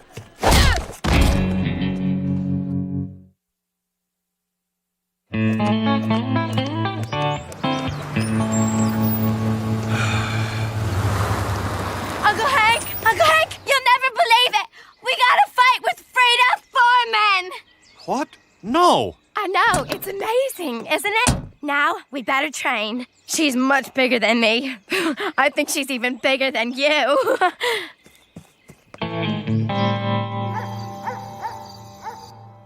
Well, we cannot tell her that her fights are fixed. It would wreck her world. Well, maybe she'll get food poisoning. You gave it to me that one time. You could do it again. Excuse me for making chicken tartare. I could marry Frida Foreman and refuse to let her fight.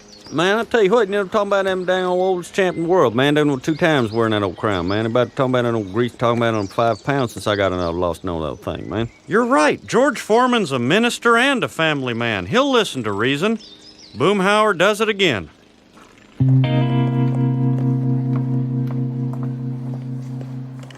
So if you like your food lean, mean, and tasty, don't forget to pick up one on your way out. Mr. Foreman, sir, I know you don't know me, but I'd like a minute of your time. You want a grill? No, sir. I'm pretty well set for grills.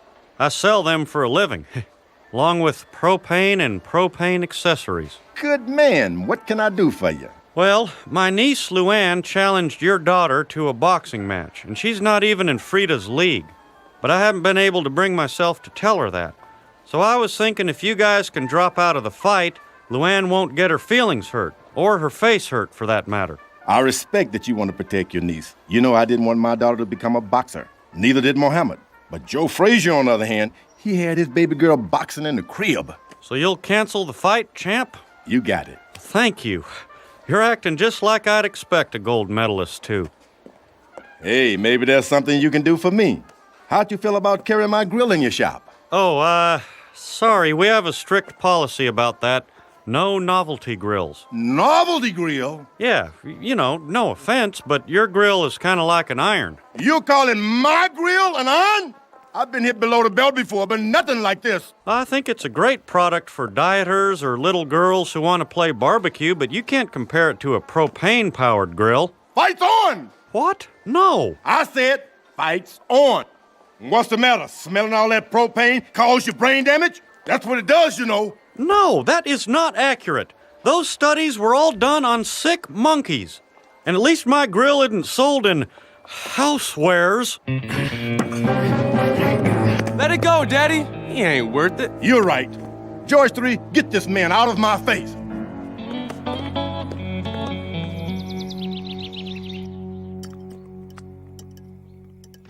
I'm sorry I'm athlete. I ran farther than I ever have before. So look out, Freda Foreman. Luann, those fights you had were fixed. The fighters were fixed? Like my puppy? No. You see, Buck knew that men would pay to see you dance around the ring. So he found a bunch of cleaning ladies for you to fight and knock out. But I'm a great boxer. And that's why the fans are always yelling and hollering and throwing dollar bills and, oh, God, am I stupid. So, you can't fight Frida. She's a real athlete. She'll kill you. You could take a dive, like Bora and the others. Then you'd still get paid at least because you showed up. Nope. That's cheating. And I got too much self-respect for that, even if every guy in the world thinks I'm a bimbo. Guys suck. I didn't see you in Taibo today. Oh, that's probably because I wasn't there. I don't like Taibo anymore. It reminds me that I'm not really a boxer. Oh, I wish I could quit. But if I don't go, my modeling agent yells at me. He's also my husband. Hey, I can hook you up with him if you're interested. But just look out because he gets a little grabby. No, I want my next job to be something that men will respect me for. Men are never going to respect us. That's why we've got to use what God or the surgeon gave us to get what they got. Money. So you'd do anything for money? Or a car. So, if you were me, would you take a dive against Frida Foreman for $1,500? Or a car.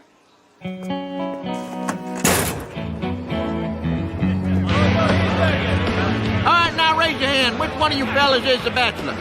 Yeah. Hey, Luann with you? She is not going to show tonight. She asked herself, what would Jesus do if he were a lady boxer? The answer? Not show. Oh, there she is. Luann. Okay, I'm ready to take my dive now. You promised the check will clear, right?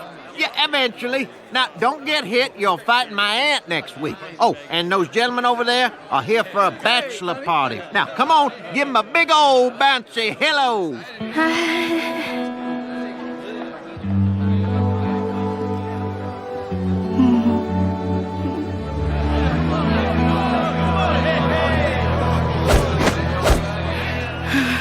So you can see my grill is perfect for a big man like yourself. I've told you 6 times. I'm not interested. And go.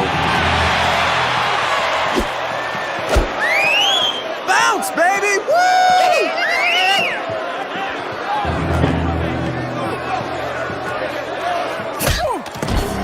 1, 2. Hey, I got some singles!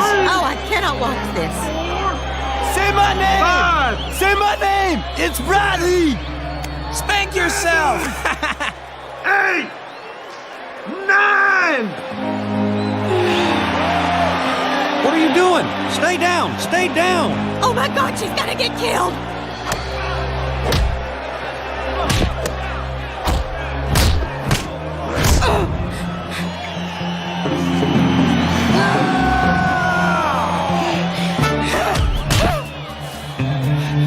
What the heck is she doing? We're taking her picture for the calendar this week.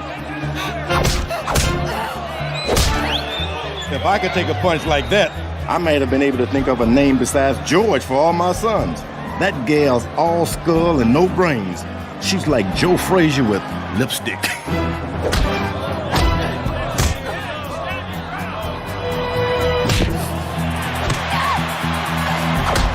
Way to go, Luann! Luann, southpaw! Southpaw!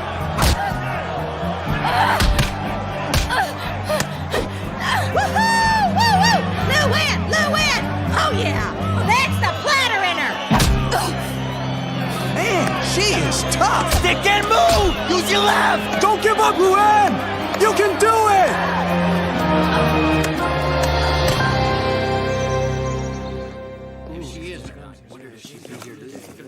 Stu, what did I tell you about taking pictures of me? Whoa, no, I wanted a picture with you. I saw your fight. You lasted 3 rounds with Frida Foreman. You are one tough chick. Thank you. That's all I ever wanted to hear.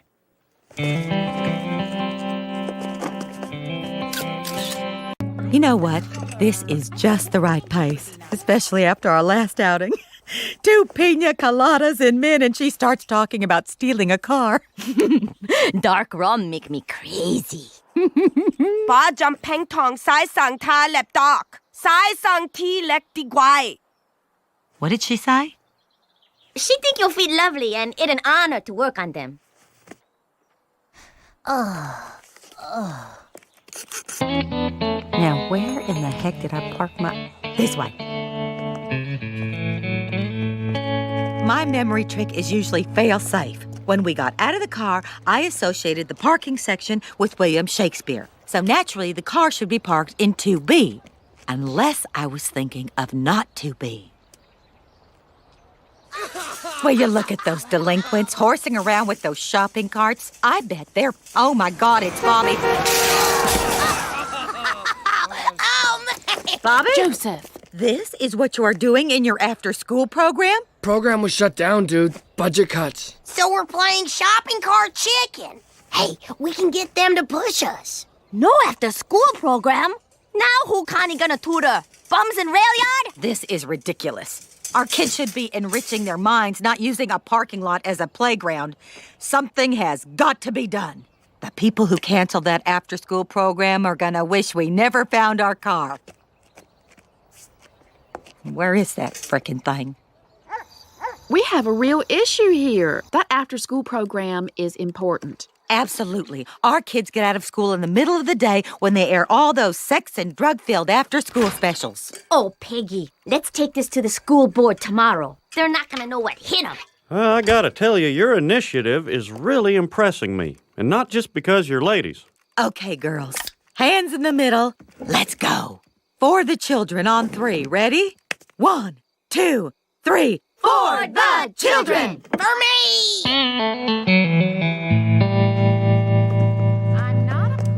Oh, I bet this must be very exciting for you men. Where you're from, you probably didn't have the freedom to criticize your government. Why would I criticize government in Laos? My father was general. I do what I want. I was peasants' worst nightmare. Thank you, Mrs. Chapman. Your request to ban sections F and S from the library dictionary has been noted.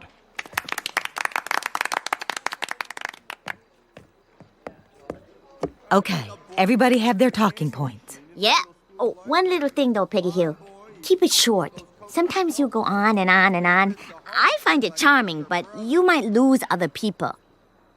Good advice. And you probably should not call anyone hillbilly, or redneck, or dumb monkey.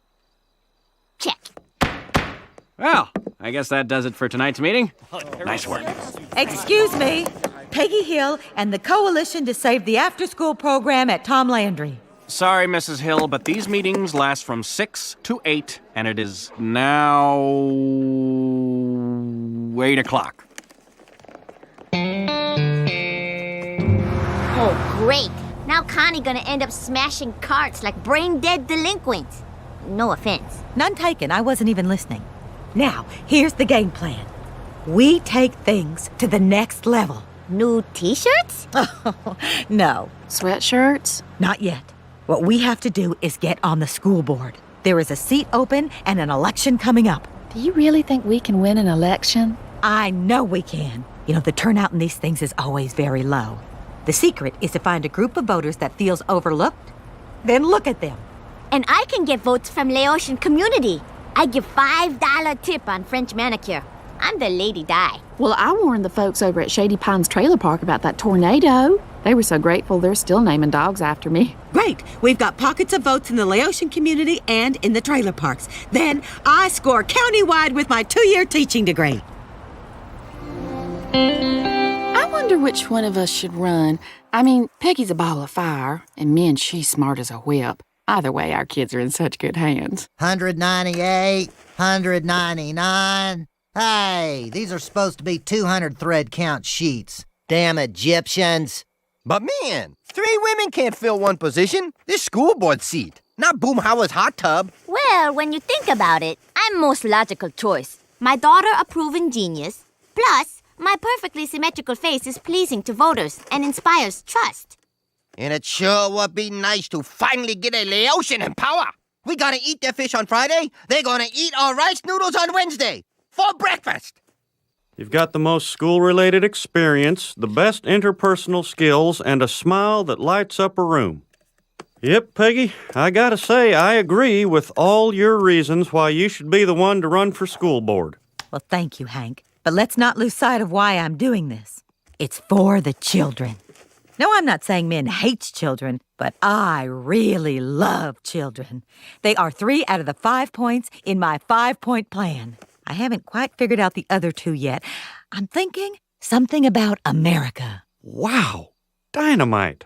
Even though Dale says Principal Moss may try to assassinate us, I think this is going to be nothing but fun. I can't wait to get started. I have so many ideas I couldn't sleep all night, so I make pecan sandies. I appreciate your enthusiasm.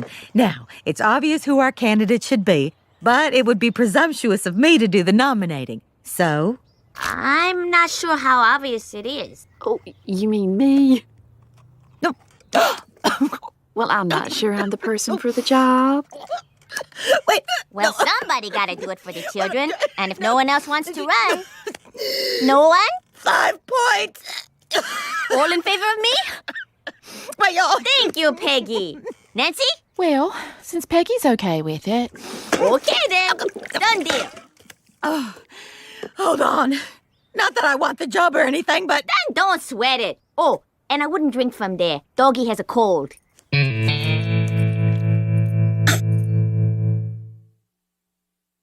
And I can't help but think that men did it on purpose. Those pecan sandies were astonishingly dry. Come on, Peggy, they're not shy people. If men wanted to choke you, she would have just reached over and done it with her hands. I will give her that. You know, Peggy, you could still be the power behind the scenes, just like that little fella in The Wizard of Oz. Yeah.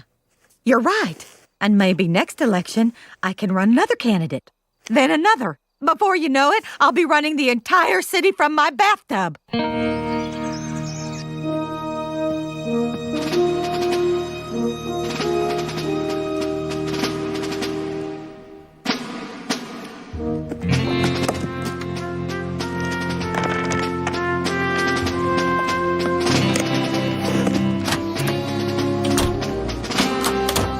Mrs. Soup and Mrs. Gribble are waiting in the living room. Here's breakfast. And I typed up the monologues from Leno and Letterman. Good work. Now, I need you to highlight last week's Doonesbury's and tell me why they're funny.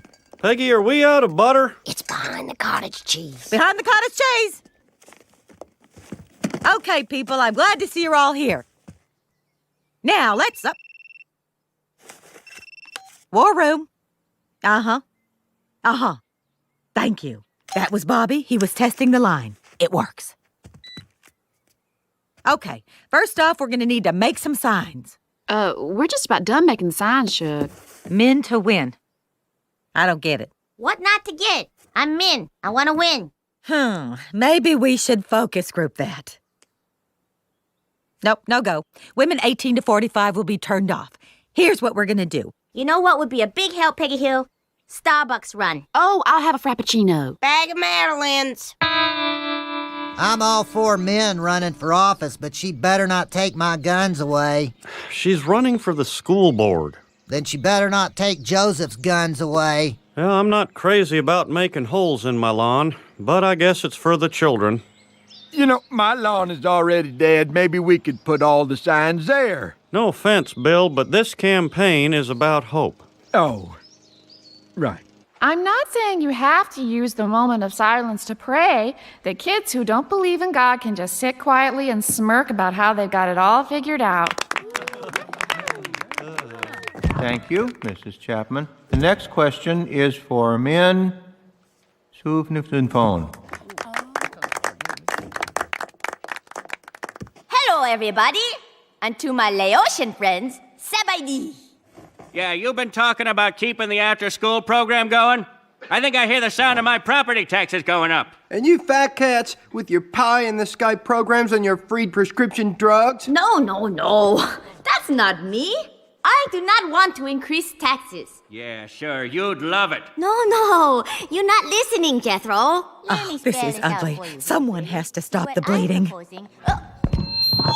What my candidate is trying to say is that we will cut the fat and leave the muscle. I know what I'm trying to say. It's what I just say. Please bear with my candidate. Obviously, English is not her first language. But how about a hand for her courage?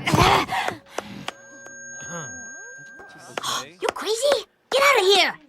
The thing to remember, people, is that you are not gonna have to tighten your belt because we are gonna fix the pants. Give me that. You need me. Fix the pants! Can I ask the candidate a question? What are you going to do to raise educational standards? Without raising taxes. Fat cats! Let's see how you handle this one. We all concerned about educational standards. And I tell you where the problem is. The teachers. Did you know our school system require only 2-year degree to be substitute teacher? Is that true? So you want to know how I raise standards without raising taxes? I tell you after I look into your hearts and you look into mine.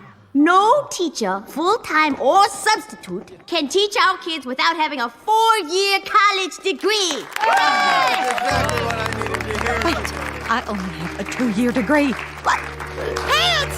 Children! America! She's taking teaching away from me. That's my life. How dare she? I groomed her, I taught her everything, and she has the nerve to stab me in the back. That is just not done in politics, Hank. There's no way I'm going back to college. I'm a teacher. I'm done learning. Can you believe that woman? I'm real sorry what happened to you, Shug. But the important thing is to keep the after-school program alive, right? The what? Oh, yeah, of course. For the children. But can we really trust men to deliver? I mean, come on, this is a woman who makes dumb blonde jokes behind your back. Men makes dumb blonde jokes behind my back? Hey, don't drag me into your little cat fight. I just came over to save the after-school program. Oh, that witch. Here's what I'm thinking. We dig up some dirt on men, and you do an expose on the local news. Then, after her support is totally gone, I jump into the race and give that freaking dog the beating of her life! Well, I don't know. That kind of reporting isn't really my arena. Nancy, how much longer do you think you can milk this sexy weather girl act? 2, 3, 2 years tops? This is your chance to be taken seriously. Get on the air and deliver the biggest news flash of your career. Peggy Hill is running for school board. Well, I do want to be taken seriously, and I have some ideas. Oh, honey, I'm sure you do. It's just that no one ever listens to me. Okay. And we have to think constructively and not get emotional about this. Now, how do we destroy men? Oh, there she is. Smile and wave. Smile and wave. I bury you.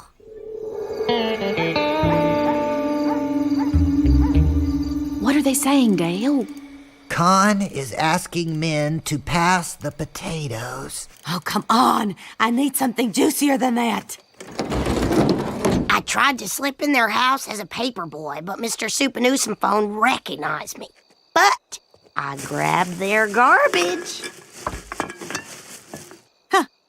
Look who's too good to hang on to a Sizzler coupon. What do we have here? Come to Mama. And that cold front looks like it wants to stay put right through the weekend. So while there might be a spring in your step, there's none in the forecast. Muy bien, Nancy. Just how much fun is a barrel of monkeys? Well, 2 radio DJs. And Miguel, here's some advice on the upcoming school board election. I'd think again if you're planning on voting for Men's Supernewsome phone. I don't think these are the kinds of pay-per-view programs that a friend of the children should be watching. Ah! I told you, man, but no. You just had to see hobos boxing. Oh, yeah. Fortunately, there is an alternative. I know someone who'd be perfect for the job. She's a dedicated parent. She's smart, and she's more than just a pretty face. She's me, Nancy Hicks Gribble. Pick Hicks. What? And if elected, I promise to turn Arlen School to... Wait!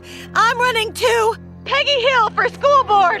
Hey, will you let these are my people? They want to hear me speak!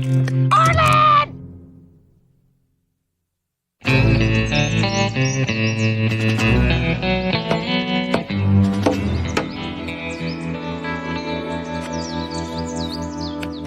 Peggy, do I have these in the right order? You better. Here comes someone. Big smile. Oh, it's only Con. Ow, ow, ow. Go to hell! Phase 2 complete! Van rented, ready to pick up constituents and sweep election. Phase 3, a victory dance! Hello!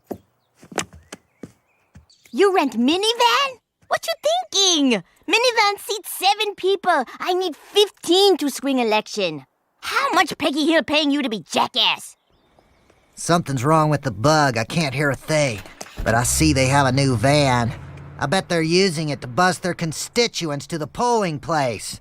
Well, we'll out-van them, but we'll keep ours in the garage. They'll never see it coming. Idiots. Why isn't this working? I rewired it myself. You better get out of here, Gribble. I am this close to kicking your ass. No one threatens me. I'm this close to kicking your ass. Oh, yeah? Well, now I'm this close to kicking your ass. Let's settle this like men. Hank, whose fingers are closer? Whoa, whoa. Just because our wives are at each other's throats doesn't mean we have to be. Oh, easy for you to say. Your wife a loser. Now, Con, maybe Hank's right. I say we let bygones be. Yeah! Sneak attack, I win! I'm so hungry and tired I messed up the last 50 buttons. Bobby's out. Hank's in. Fine. When are we having dinner? It's 9:15. Fine. Here's $10. Go. All right, Joseph, easy. Joseph, stop! The sign! So, they have a van. Okay, Hank. Min has her support here. I'll concede little Leos to her. Nancy's support is, well, she's been blathering about all the dogs named after her in this trailer park, which leaves all of this for me. Hank, we're gonna need a bus. We're not spending money to rent a bus. It's for the freaking children!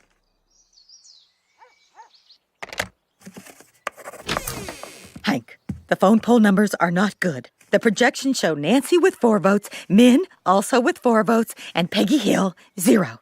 Now, I could increase my margin of error to 5 votes, but even then, I am just winning by the skin of my teeth. Well, when people see that flyer you put in the penny saver... That doesn't come out until after Election Day. Now, I need to motivate my base, the hardcore constituents who would fight and die for me. Hank, you have to make me a base. Call your customers.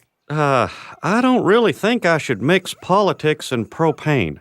People's passions run pretty high about both those. Hank, I cannot allow myself to be beaten by Nancy or Min. I could never show my face in this neighborhood again. I know, but with your numbers being 0 and all, maybe you should just prepare a concession speech. What? You want me to concede to those two? Hank, you're out. Peggy, you're in. I'm no weather bimbo, but forecast looking cloudy for you to win. Just because I'm beautiful doesn't mean I'm harmless, Shug. Have you ever wondered what happened to the weathercaster before me? It's the voting van. Yes, the voting van is here. It's the voting van to take you to the polling place. So let's all get on the van right now and vote for Nancy Hicks Gribble for school board. Hey there, friend. Yeah. Oh, I'm here for the voters. Voting truck already done come and took 'em. But I'm the one who was supposed to have done come and took 'em. Hang on there, mister. I want to talk to you about that fancy hat you got on your head there. But I don't want to talk about my fancy hat.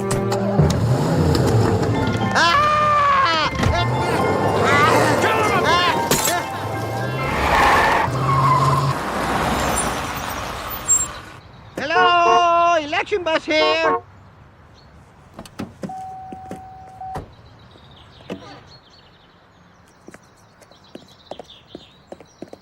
Somebody!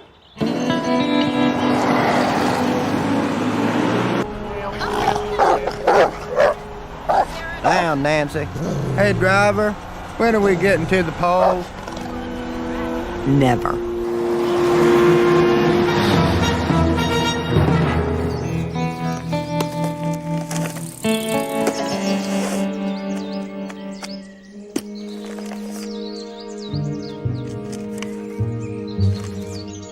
I cannot believe we lost that Chapman loony. Yeah, not only that, it'd say there she's getting rid of after-school program. And biology. And all offensive encyclopedias, whatever that means. I guess we kind of burnt the toast on this one. Hey, she only got 18 votes?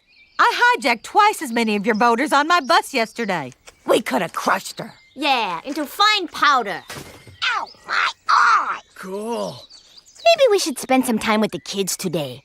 We could be their after-school program. Maybe we take them to... a museum. Or the zoo, which is a museum of animals.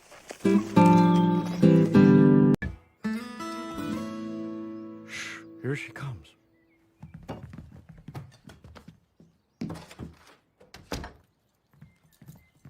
Surprise! We get her every year. This is the one day a year my dad disappoints me. Feeling a little left out, are you, Bobby? Well, you shouldn't. I got something in the truck just for you. You like your birthday bone, don't you, girl? Look, everybody! What the hell is that? It's my new pet, Josh. Lucky gave it to me. He's gonna be such a great father. Get that snake off you this instant. I will not sit by and watch you be strangled in my very own home. Lucky, you're taking that dang thing back. I don't know, Hank. Snakes make pretty cool pets. They don't have legs, so they can't run away from you. And no matter how hard you cuddle it, you can't break it. No, snakes are awful pets. It's like a breathing stick, staring at you all weird. Now put it down. Okay. It's coming to kill me. It knows I'm a Christian. Whoa, I ain't never seen it do that before. It's agitated.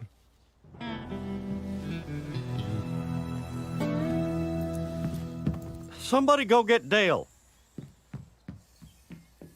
If I leave, you guys will let me back in, right?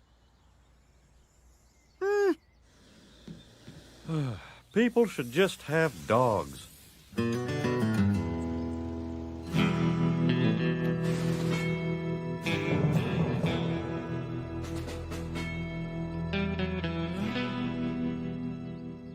Well, Dale, what do you think? You think you might want to grab it? This is going to take time, Hank. I'm trying to break its spirit, but it's an alpha snake, whilst I am clearly a beta snake. Clever opening gambit. Game on. Ha!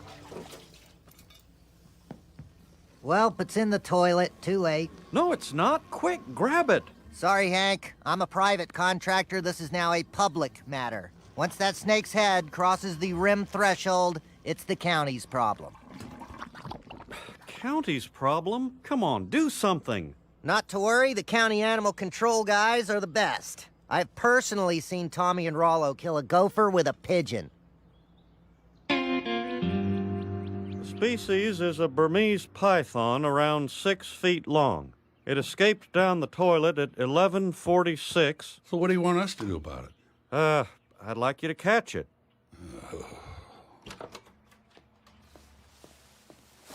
Little League field's clean. They don't pay us enough for this. And this Yahoo wants us to catch his pet snake. It's not my pet, but it is your job. Yeah, well, we don't get paid the kind of money the cops and firemen do. Not even close. But when City Hall's run over by possums, they don't make them disappear. We do. Yeah, you think it's just magic.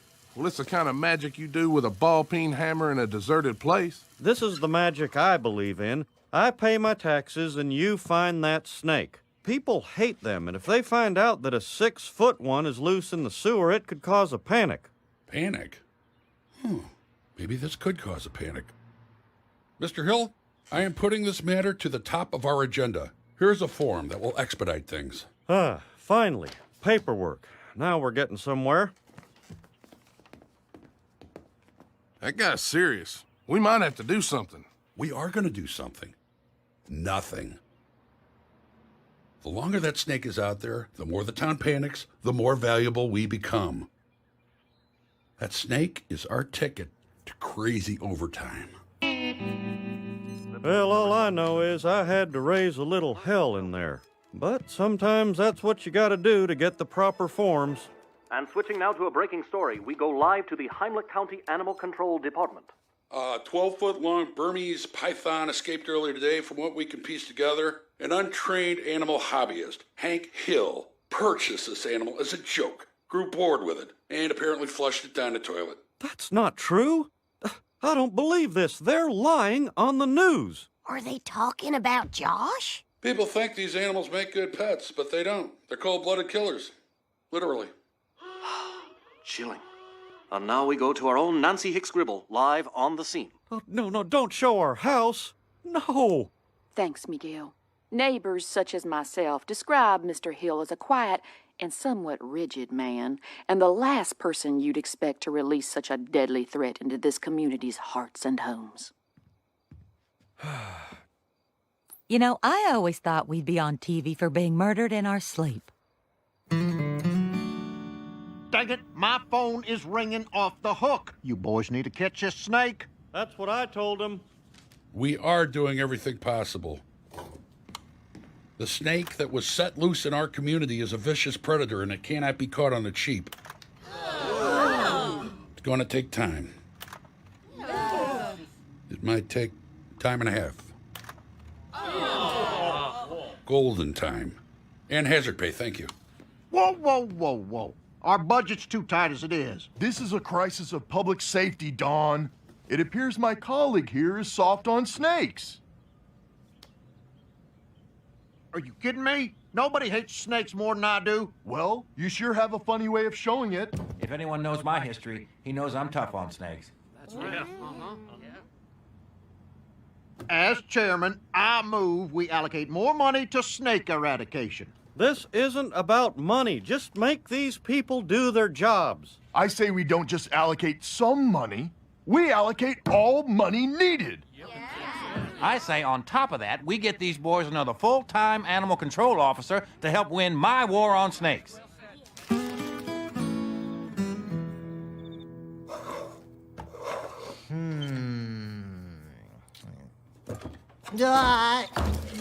Dale, get on your cleanest jumpsuit because you are going to apply for that job with County Animal Control. An opening?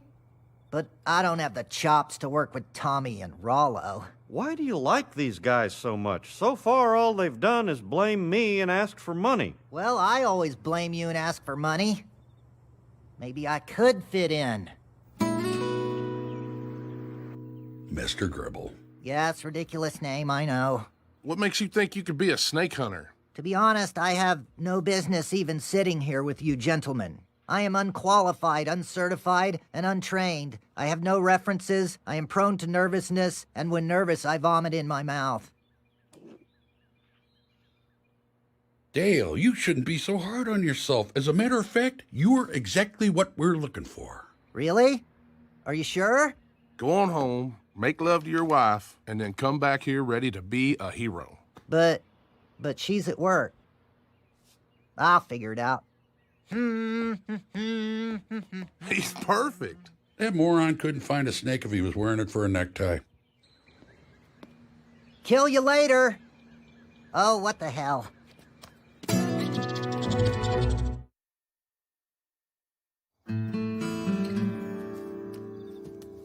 There's no reason for this panic. There's never been one instance of a snake jumping out of a toilet and biting someone. I even went on the web. It's funny how much one little snake can change a man's life. My bathroom used to be where I went to find comfort and peace. Now it's the sum of all my fears. Yeah, man, it's like I don't even have a dang old place to read my dang old newspaper no more, man. Don't worry about a thing. Now that Dale Gribble, Animal Control Specialist, has joined what my wife, the media, has dubbed Team Snake Hunt, that snake is all but caught. Whoa. And best part of all, I'm working with my idols. It would be like Boomhauer working with Wilt Chamberlain, or Hank working with Dr. Propane, I'm assuming. Just promise that you'll catch that snake soon. I get more looks and whispers than that bank teller who's in between genders.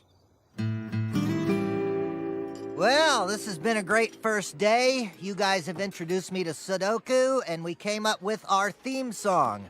Now, this might be the pedicure talking, but when are we gonna catch that snake? Hey, whoa. If we rush into this, then the snake is one.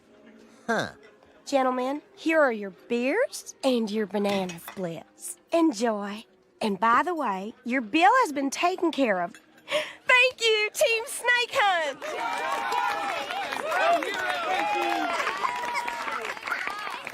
Hey! We begin with an Arlen snake alarm update. Just turn the channel. I hope you're proud of yourself, Hank. 'Cause of you, I gotta find some place besides a commode to do my business. Huh? I didn't have anything to do with this snake. It was a gift to my son.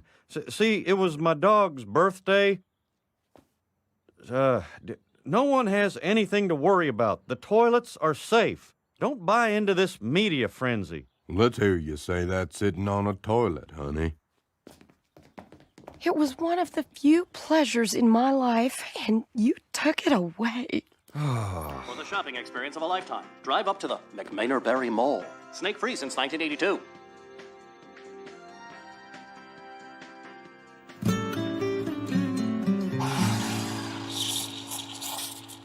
Damn, waiting for this foam will be the death of me. You know the firemen have a self-frothing machine. Yeah, and the cops have new headquarters and those matching ATVs. Why are we always at the bottom of the food chain? Because they all have bond measures. You know how it works. Cops can't catch criminals unless bond measure C passes. Librarians will shut down the children's reading room if bond measure L doesn't pass. If Team Snake Hunt gets its own bond measure, we can have any cappuccino machine we want. Hell yeah, bond measure S for snake. What do you say, brother? I don't know anything about bond measures. That's the beauty of it. Nobody does, but they all vote yes. And once the bond measure passes, then we'll catch the snake? You got it, buddy. Once bond measure S passes, that snake is toast.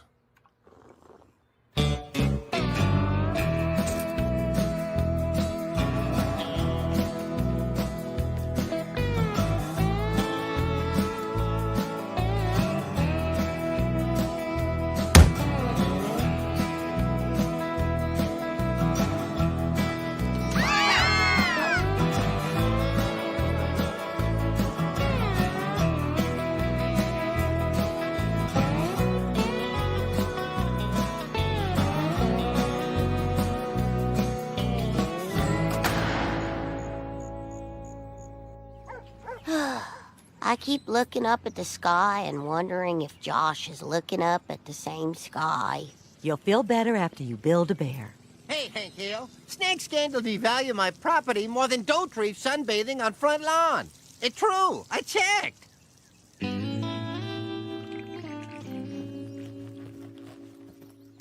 Dale, you'd better have a snake in that backpack. Don't be ridiculous. How would I put a snake in my pack with all my sophisticated snake-finding equipment? Like my personal ionic air purifier, my anti-fog mirror and CD player, and my monogrammed flotation device. What do you need with all that stuff? Don't be embarrassed by your ignorance, Hank. You, as a citizen idiot, would have no idea how to catch a snake. Dang it, Dale. I made you get that county job to make sure those guys did their job and caught that snake. Have you even looked down in the sewers? We don't just willy-nilly go down in the sewers, Hank. It takes strategy, planning. In fact, Tommy and Rollo are in the snake control room as we speak, planning our next move. The what? The snake control room? Now, that's the dumbest thing I've ever heard. It's probably just the copy room. The copy room? I don't think all the monitors, sensors, and tracking devices would fit in the copy room. I think the snake control room is more like the danger room from the X-Men. So you've seen it? Of course. I mean, I've been outside the door. I don't have clearance to... It's a lengthy review process. Huh. Come on, Dale. We're gonna see what those giblet heads are really up to. Guys? I know you said never to bother you when you're in the war room, but I need to talk to you about something. Guys?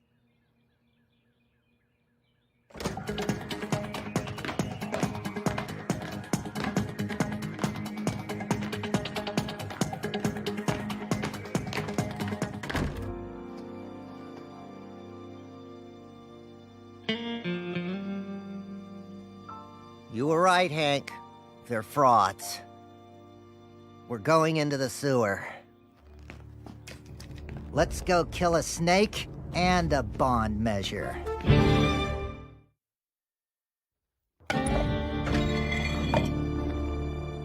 These public sewers are labyrinthine. Since Tommy and Rollo never actually trained me, we could get lost down there. I'll become one of the mysterious sewer people. Over time, my memories of the English language will disappear, and I'll be forced to invent my own. Kubop kibble-booble skeeble! Get moving, Dale.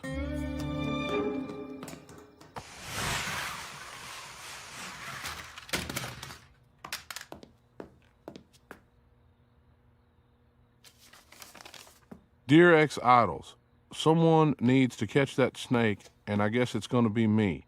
P.S. I signed for your executive dartboard from the Sharper Image. It's on the wall. Holy crap, he's going in the sewer. That Boy Scout is going to crash our gravy train. We got to stop him. We're actually inside Arlen's colon. It's kind of spooky down here. Do you think poop has ghosts? Apparently, not everyone was afraid to use their toilets. Look, it's a wheel from a child's tricycle. This is a place of terrible beauty. Wait, did you hear something? Dale? Wait a second, that was Rollo's voice. They're after us! How'd they even know we were down here? Probably the note I left. Come on, we've got to hurry up and catch that snake!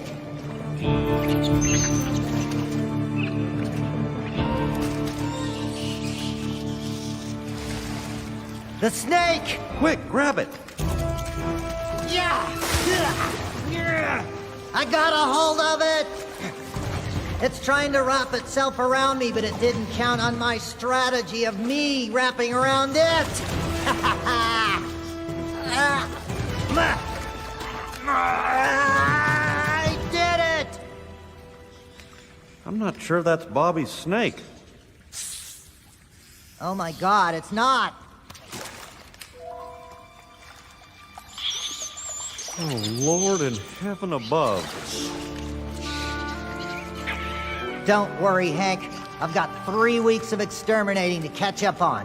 Where to begin? Eeny, meeny, miny, kill! Dale! Look at that vermin pit. More like money pit. Dale, stop killing our money right now. What the hell happened to you? You used to be reptile and rodent-killing machines. Now you're practically veterinarians. Hey, nobody gave a damn about us till the snake showed up, and no one will give a damn about us once it's gone. That's why you kill? For appreciation? From people like him? You know why you should do it? Because it's your job and you're getting a paycheck. Or how about you do it because right now, Dale's wife, Channel 84's Nancy Hicks Gribble, is on her way to the Animal Control Office. She's gonna expose what really goes on in that snake control room.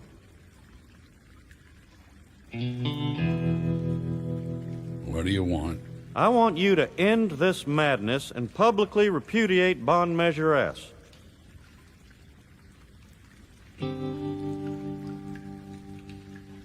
Josh! Are you with me, brothers?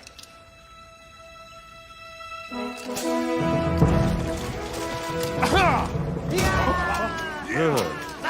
Hey, if Bobby asks, we let Josh go on a farm.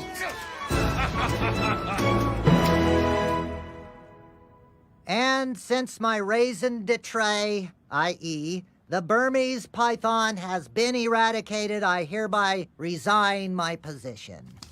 But what about future snake threats? Don't we need bond measure S to safeguard our children? Yes, the children. Bond Measure S is nothing more than an expensive government boondoggle that in no way will help us with our efforts in animal control. With 1% of the precincts in, we are projecting that bond measure A, the clean air for our children to breathe bond measure, will pass 62% to 38%. Oh, you hear that, little baby?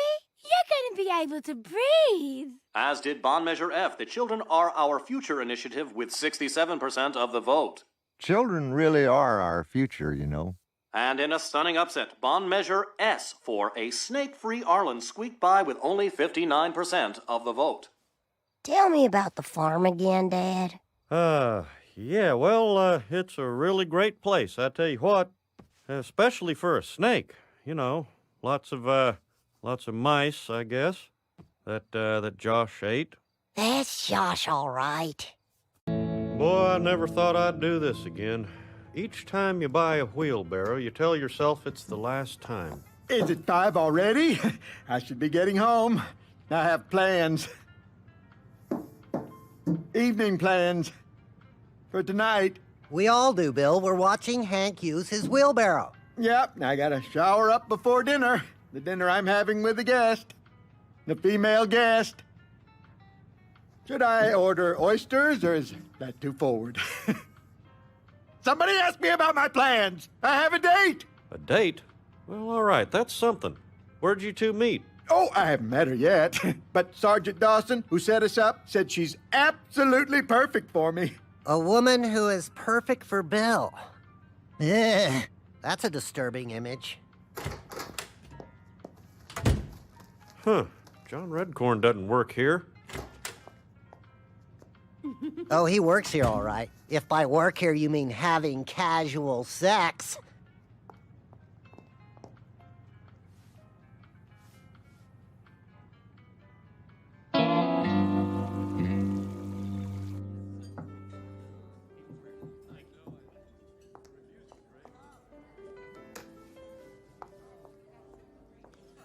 Excuse me, Bill? Bill Dauterive? Wow.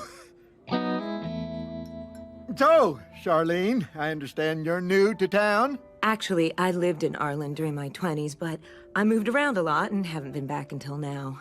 I don't know what we did without you. I'm thrilled to be back, and I think my kids should be happy here. You have kids? Wow. Charlene's smart, beautiful, and she has kids. How did I get so lucky? You got lucky because she has kids. You can get quite a bargain if you're willing to date a single mom. Yeah, man, you're talking about a dang old, like a slightly used merchandise, man. I'll paint their rooms like different fairy tales, and every night at bedtime, I'll wander in like a different creature from the forest.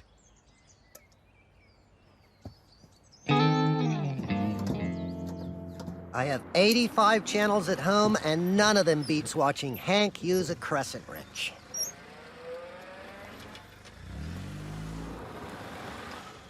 Hi, I'm looking for 122 Milton Street. Why, that's Bill's house. Bill's place is just across the alley. So you must be Charlene. Yes, and these are my kids, Kate and Drew. Wow, what a beautiful lawn. It looks just like a golf course. Well, thank you, Kate. Hey, man, how you doing, little shaver there? Talking about it got your nose. Pardon me, sir. I'm 10.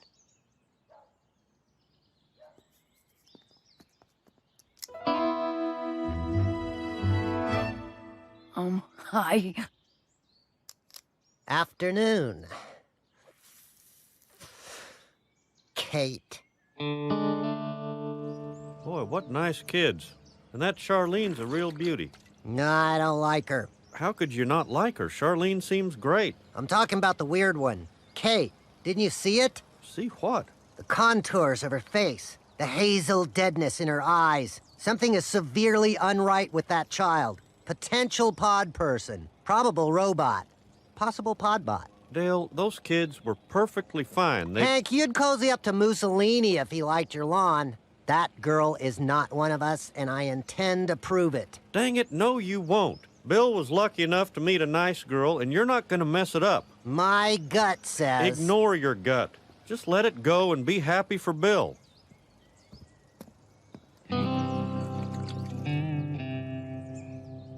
My weird hunches are wrong. I will ignore my gut and be happy for Bill. I will ignore my gut and... I don't trust you.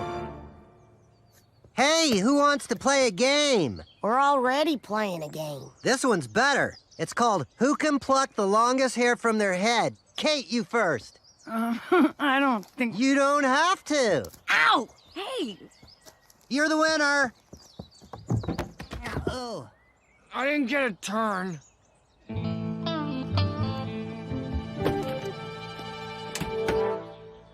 This is so great. It's like I got married at 30 and my wife never left me. Yep. A lazy afternoon. Just the Hill family and the Dautrive clan. And Joseph. Wow, Kate, you sure are good with a grenade launcher. I like hand grenades because you can shove them in people's mouths and watch their intestines blow out.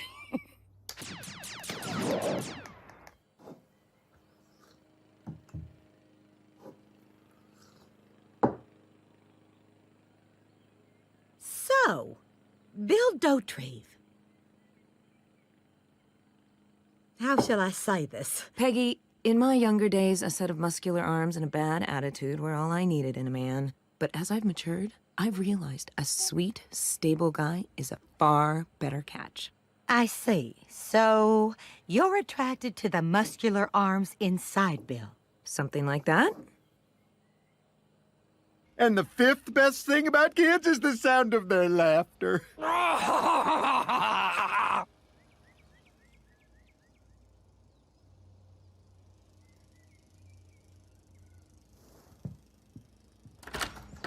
was right. I knew there was something weird about Kate. Kate? Dang it, Dale, you said you were gonna drop this. And I would have, had her DNA test not yielded such amazing results. DNA test? The printout of her genetic markers was oddly familiar, so I compared her results with another set in my collection and found a point-by-point match to precisely one-half the DNA sequence of the second individual, Joseph.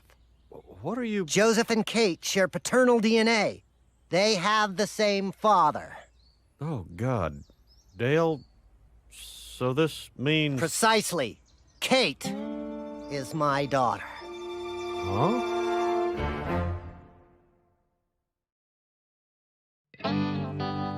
How could Kate be your daughter? As you may recall, I learned some time ago that Joseph was conceived while I was away from Nancy, an anomaly that can only be explained by alien gene traders covertly planting my DNA into my sleeping wife. Right. After impregnating Nancy, the aliens must have then left my genetic material with Charlene in the hopes of engineering a master race with me as the foundation. The how is simple enough. It's the why that troubles me. Well, Dale, aliens are an unpredictable bunch, so, I think your best bet is to do nothing. Yep, nothing.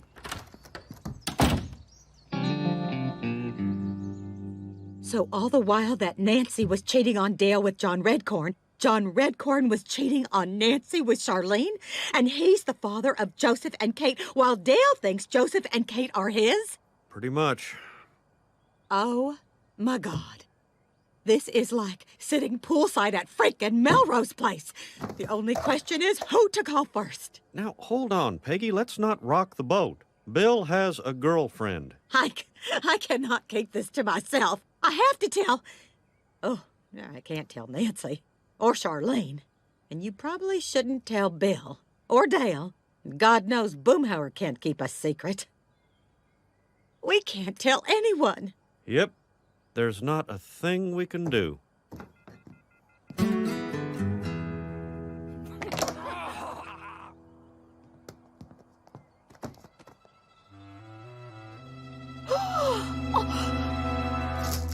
Bobby, why are you not outside with Kate and Joseph? They're getting way too chummy. It's like they only want to hang out with each other. Are you gonna let yourself get squeezed out? No friend, no girlfriend? Is that what you want? No. Then get out there and fight for your spot. Third Musketeer, go, go, go! This is how you throw a spiral. Hey, throw to me. I'm open.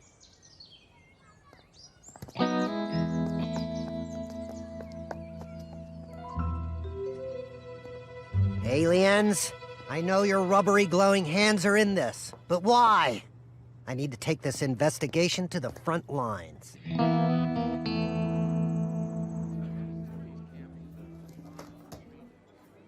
Look who it is! What brings you to my favorite restaurant that I never talk about? No, hey, Dale. We're just sitting down for a family meal. Why don't you join us? Well, maybe for just a minute.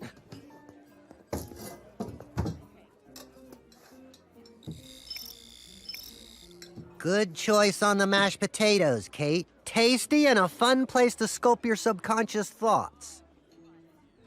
Don't know what to do with that.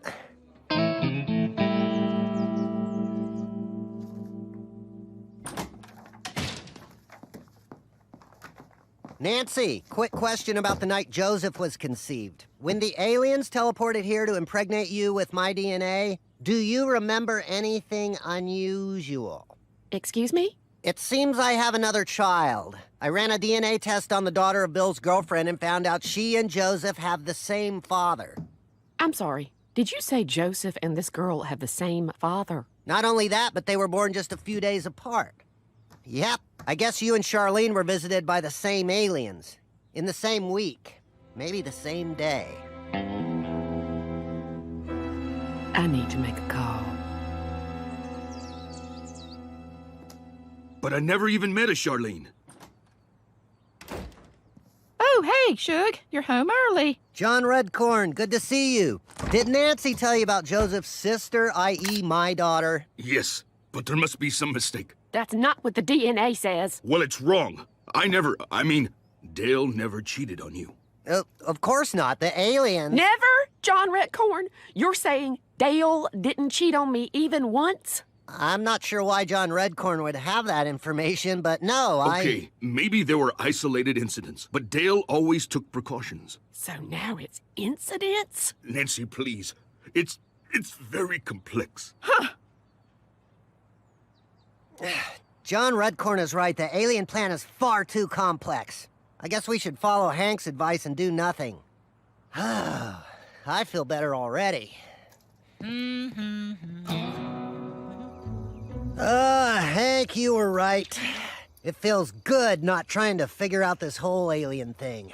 Yep, and it's better if you don't even talk about it. Yep. It's back to a mundane life of drinking beer and helping my jackass friends shop for wheelbarrows. Guys, I have great news. I asked Charlene and the kids to move in with me, and they said yes. What? Wow. Way to go, Bill. I'm having a big party tomorrow to welcome them. See you then. No, nuh-uh, no way. Alien master plans are one thing, but this I cannot accept. Bill Dauterive will not raise my daughter. If you have some idea of what we should be doing, I'm listening. All right, then. Con, man, so glad you could be here to share our joy. Oh, we wouldn't miss it for the world. We're so happy for you. Now, where's that bastard child Peggy he'll tell you about? You do it. No, I want you to do it. Let's do it together. Smashing anthills, huh? Gosh, we all have so much fun together. So, Charlene's moving in, huh? Have you told her all about your idiosyncrasies? Like your fear of floss? Or how you use your loofah for non-loofah purposes? Charlene loves me for who I am. She told me so last night. Charlene, congratulations! Say, have you seen the 1987 film The Stepfather, where a seemingly loving man cozies up to a single mother only to go nuts and kill everyone? It stars the bald guy from Lost.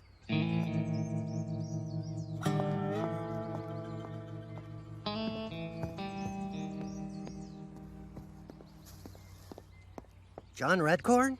Is that you? Dale, you must be wondering why I'm hiding behind this bush. No, I just figured there was a cool Indian reason.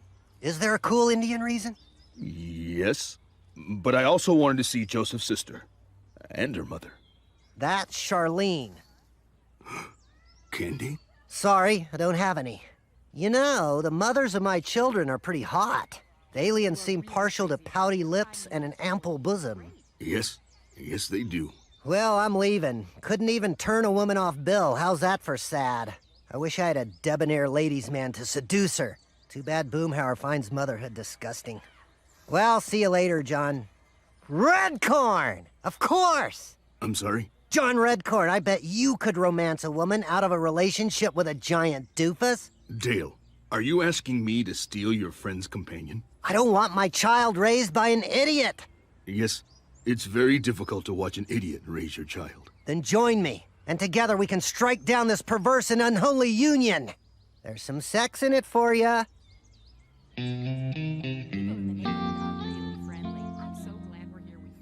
Very well. I will help. Wingo!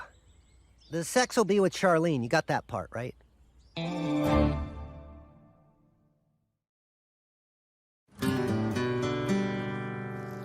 Bill, the kids already like you. You don't need to buy all this junk food to win them over. Yes, kids. That's just what I was doing. Bill, what a relief. I dropped my keys in the back of the meat freezer, and I need someone well-insulated to fish them out for me. I'm kind of the go-to guy for stuff like this. I'll be right back. John Redcorn. Hello, Candy. It's been a long time. Yes, it has. I haven't gone by my stage name in years. It's Charlene now. Your name may have changed, but your incredible beauty has not. So, Bill, how's life as a not entirely legal guardian? Oh, great. Just great. A little tiring, but so worth it. I've had a lot of quality time with the kids since Charlene hooked up with her old girlfriends. Oh, yeah? Nice bunch of gals, are they? Well, I haven't met them, but they seem fun. They've kept Charlene out late every night this week. Just remembered a funny sniglet. Bill, honey, I'm meeting the girls for lunch. Can you come back to the house? Well, gotta go watch the kids. Good times.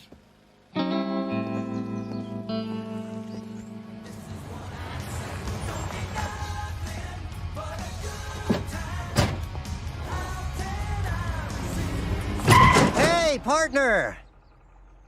Just wanted to get a status report. Phase 1 infiltration seems to have been accomplished. Repeatedly. When do we get to Phase 2? Charlene breaking up with Bill. Dale, romancing a woman out of a relationship requires much energy. Okay, but let's not drag it out. I'd like to shatter Bill's happiness in a way that doesn't leave him all mopey. So, going out to meet the girls, huh? Again? I'm sorry. It's just that seeing the girls after all this time has brought back some fond memories. Do you want me to cancel so I can watch the kids? No. Have a good time with your girlfriends. I was gonna take the kids to Captain Bear's Pizza. Let them crawl over someone else's furniture for a change. Oh, Bill, you're so good with Kate and Drew. They have so much fun with you. Yeah, I do with them too. They're just a big bundle of... Don't get the fire extinguisher!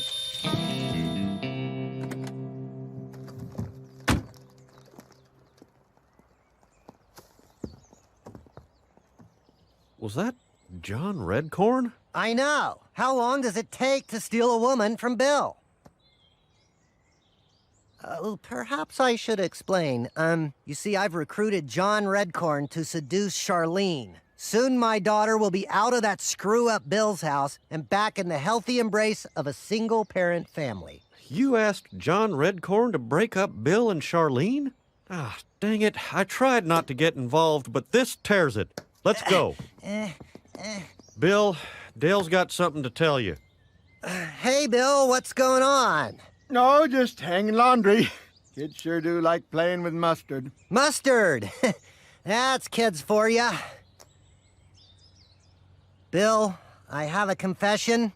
Charlene hasn't been out with her girlfriends the past 2 weeks. She's been with John Redcorn. John Redcorn?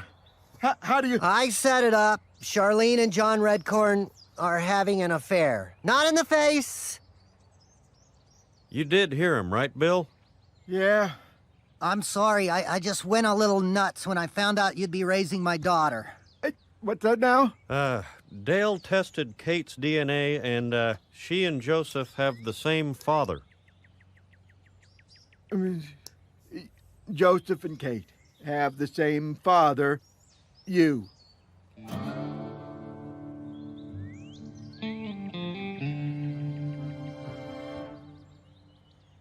Charlene and John Redcorn, huh?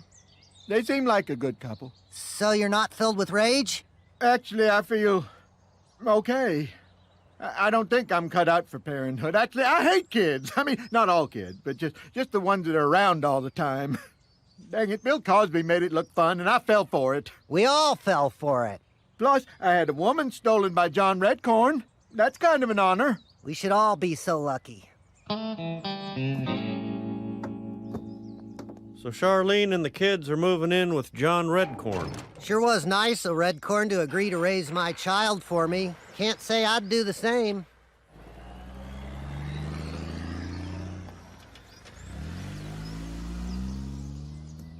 She was like the other half of my soul, and now she's gone. Oh, this must be what those songs by the chick with the boobs were about. I know it hurts, buddy. But on the bright side, you still got me. Yeah, thanks. She had a lot of eyebrows for a chick anyway. Dad, guess what? I finally saved enough money to buy a brand new game station. Your first major purchase. Congratulations, Bobby. If you want, I can take you down to Jensen's Electronics World. That's okay. I was looking on eBay, and Gadget Champ seems to have the best price. They sell your email address and pass the savings on to you. Bobby, you can't make major purchases from a stranger on the internet. If your game breaks down, do you think the Gadget Champ's gonna come fix it? I don't know. Well, I do. He won't. Son, business is like life. You have to find people you trust and stay loyal to them. That's why I have a guy for about every purchase I make. Phil Wilkerson for my insurance, Bill Hunnell for my tools, Eddie Holcomb for my... The car died, again. Luckily, Bill was right behind me when it happened, so he gave me a lift. Huh, he was behind you the last time it broke down. Well, that's lucky. I guess. I need a new car, Hank. Well, all right. At least I get to take Bobby to see my car guy, Tom Hammond. Son, I'm gonna show you the right way to buy. Okay. I don't need to go anywhere else, Bill! Why don't they make brown cars anymore? This is it. Hank, I think I found my car. A convertible? That's pretty funny, Peggy. Oh. It's my choice, right, Hank?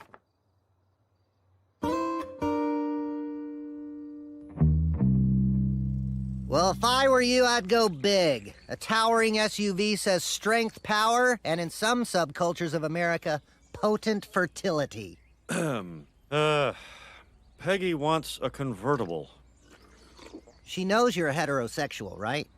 It's Peggy's car. It's not like I'd ever be driving it. But it'll be in your driveway.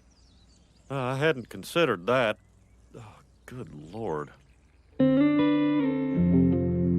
See, Bobby, when you're a loyal customer of an established brick-and-mortar business, you can trust that you're getting the best deal on a car with a roof. Apparently, boring comes standard on these models. These are just not doing it for me. Well, don't rush it. Consider all the factors, including safety. Hank Hill, is that you? Well, get your butt over here. Well, looks like I've been spotted. Better go get my hellos out of the way.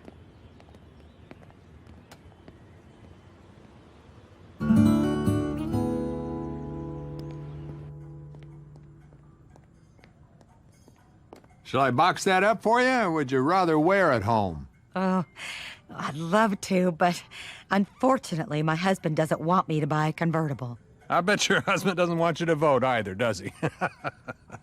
I'll tell you what. Why don't you come on in and see what the 21st century feels like?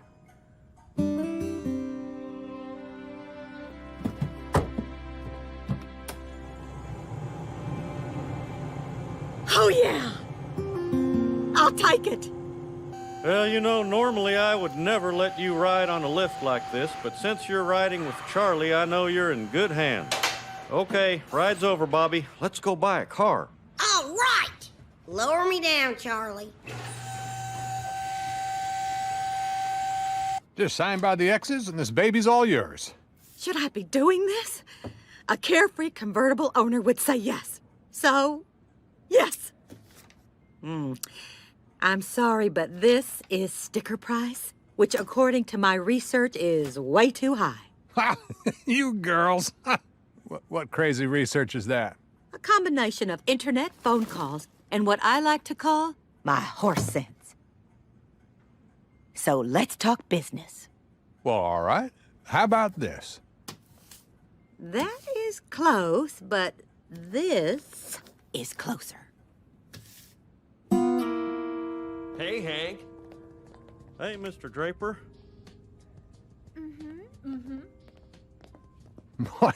You wore me down, Peggy. Just in time. I was getting ready to pretend to walk out. Okay, just sign by the X's, and it's all yours. Peggy? Tom? What's going on here? I was buying a convertible. What? Hank Hill, you son of a gun. Well, I didn't know Peggy was your wife. Good to see you, partner. Well, it's good to see you, Tom. I just wish it was under happier circumstance. Oh, I'm sorry. I just got caught up in the moment. I guess because I just wanted it so bad. I'll go look at sedans. Mr. Hammond, do you have any brown ones? Well, now hold on. You know what, Peggy? If you really want this car that bad, then you should have it. Really? Yep. Why don't you go get some water and let me and Tom finish up this deal? Thank you, Hank. I got him down to a really good price. Well, I'm sure you did. Bobby, I'd like you to meet Tom Hammond. My dad loves you so much!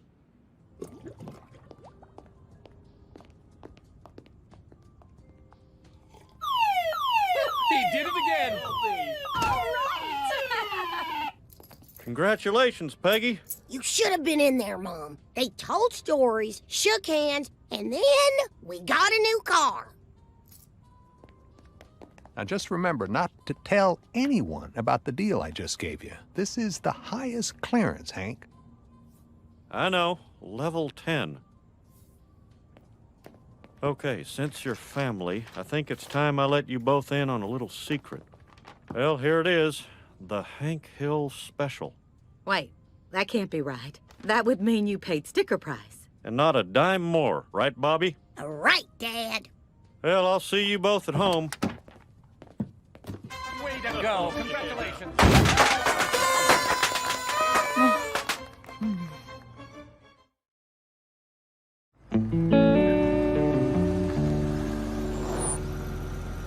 Oh! I love it! What's the matter, Piggy here? You don't like car? You should. It's better than mine. No, I love the car. Bobby, you can practice your parade wave later. Right inside. Okay. Oh, this must be juicy. What is it? It's not the car. It's the price that Hank paid for it. Hank got his special deal, right? Dale always talks about Hank's special deal. He talks a lot about Hank. Well, as it turns out, his special deal is really just sticker price. Sticker price? No one pays sticker price! You have to tell Hank here he's a chump! You can't let him keep getting ripped off! Oh, you can never tell Hank, Shug. Can you imagine what he'd do if he found out his friend's been lying to him for 25 years? Nancy's right. It could get ugly. That forehead vein finally gonna go. I guess I will just have to take this to my grave. And since I know things about each of you, I expect you to do the same. Red corn. Boxy kasai lai wan lup.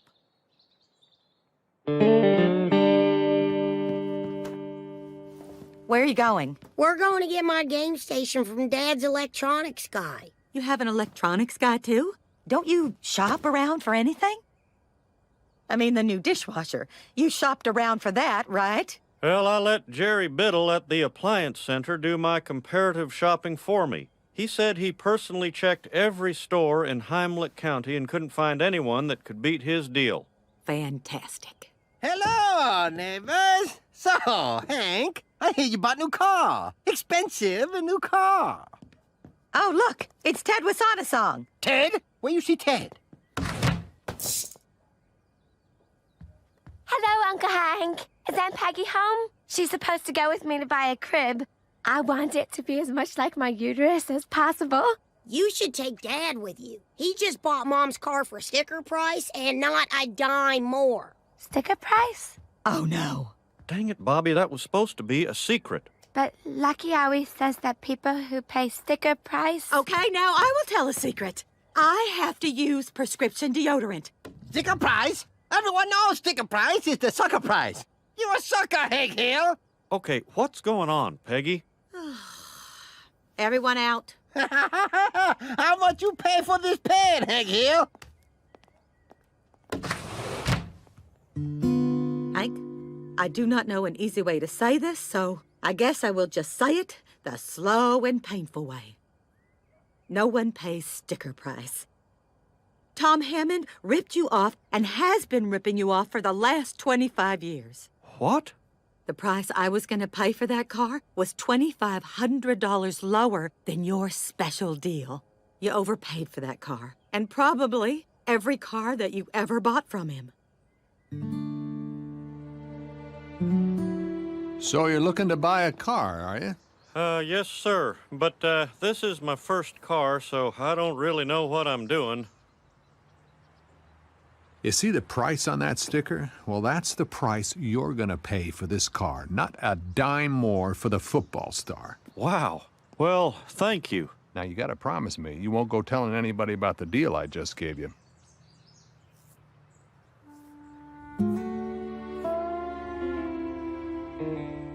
Yep. Yep. Mm-hmm. I'm a chump. There, I said it. That's it. As your friend, I have no choice but to put you on an immediate suicide watch, Hank.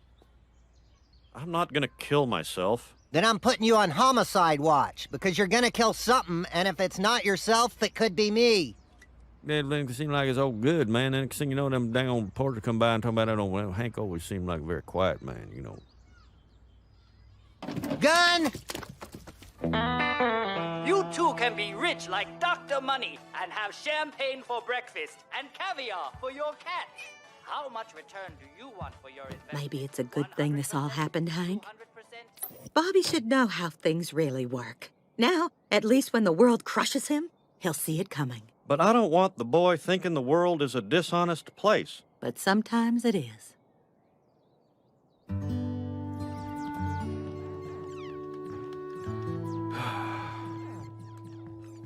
Come here, son. It's time I told you how the world really works.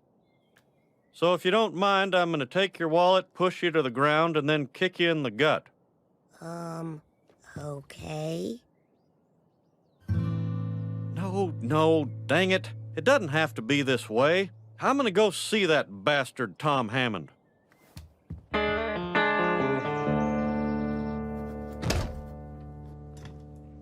Oh, no. Hank Hill? Well, not 2 times in 1 month. Have mercy, man. I got a mortgage, for God's sake. Stop it, Tom. It's all over. I know. You know what, buddy? But you've been selling me a bag of lies for the last 25 years. How could you, Tom? Well, what can I say, Hank? I'm a salesman. I know, you're a salesman. That's why none of this makes any sense. Look, I just want the $2,500 back that I overpaid for Peggy's car.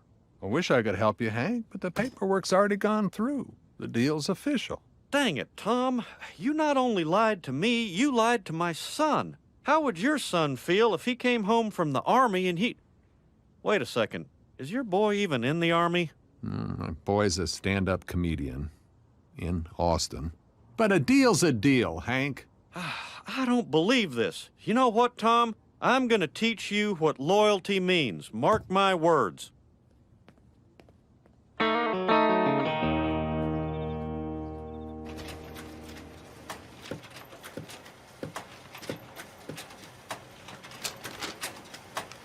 Ain't it the truth? Yes, it is. And I'm telling you right now, that Tom Hammond has got to be stopped. I know! I did a whole term paper on the damage people like Tom Hammond are doing to the world. Well, there is no way I'm letting Tom Hammond make this world a place that I don't want my son to live in. I want to join your fight. Well, all right. You can meet me at the car lot at 5 a.m. 5 a.m.? Okay.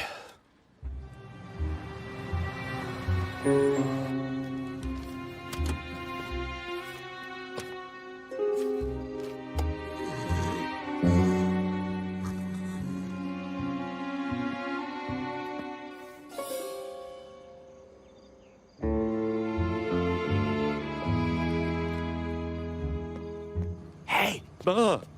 It's me, Alex from the copy store. Who's that? And why are they crawling? That's Falcon and Sparrow, my friends. Man, we're so stoked. We had so much fun coming up with code names last night. It feels so good to finally be doing something. Well, that's right, it sure does. Would have been better if you guys had been on time, though. Now I've got to go get ready for work. We weren't late. We were hitting the other side of the dealership. Oh, well, that's great. Well, I guess our work here is done. If you guys ever need any propane, look me up. Propane? Oh, that would have been great. Well, next time.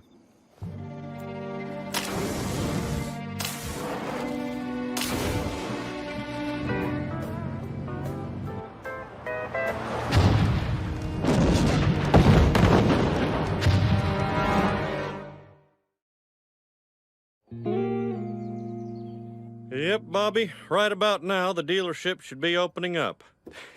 I'd love to see Tom scrambling to take all those flyers off the cars before the customers get there. Ooh, I'd love to see that cheater's face. Well, I am just glad you did not drive my car through his ass. I didn't know how you were going to do that, but you sounded serious.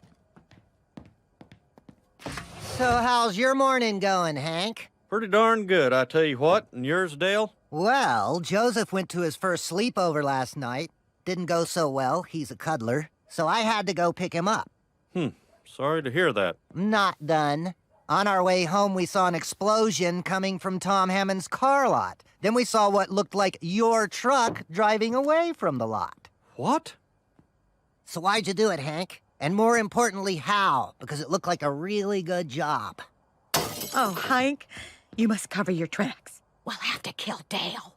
There's nothing to cover up. I didn't blow up anything. I was just passing out flyers. Dad, I'm confused. So you should trust people until they betray you, and then try to blow them up? Yes! No, Bobby. I wasn't trying to blow people up. I was just putting flyers on the cars. Alex and his friend, the Falcon, must have done it after I left. Okay. So, you did not blow up the cars. You were just a disgruntled customer hanging out with someone named the Falcon. Now, if that's the story we're going with, that's the story I will memorize. It's not a story, Peggy. It's the truth. I'm gonna go talk to the police and straighten this out. Excuse me, do you remember a tall, sickly-looking kid with one of those mustache beards who was in here last night?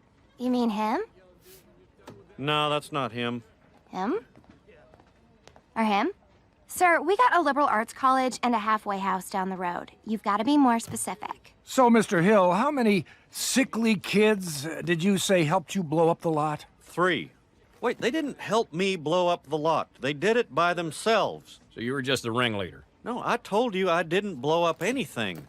Wait, am I a suspect? Tell him no, or he could lawyer up. Frank, the video surveillance has been checked. We have a positive ID on the perp. The name's Hank Hill. You probably heard that.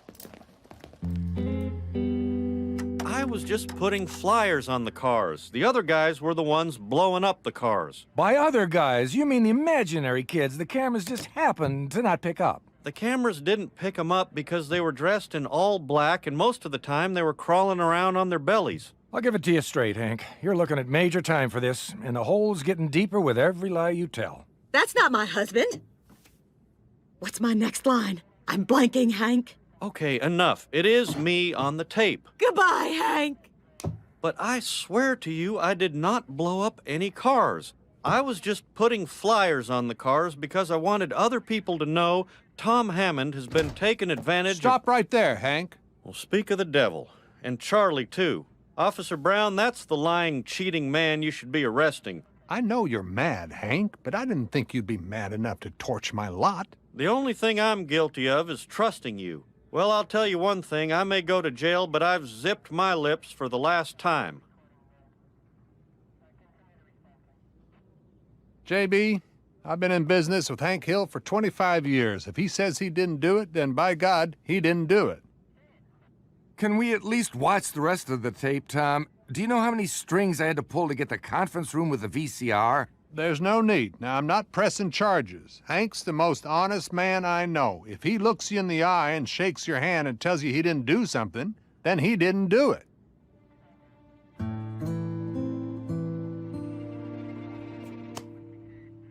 So what say we just leave this all behind us, Hank? Let's go home, Peggy.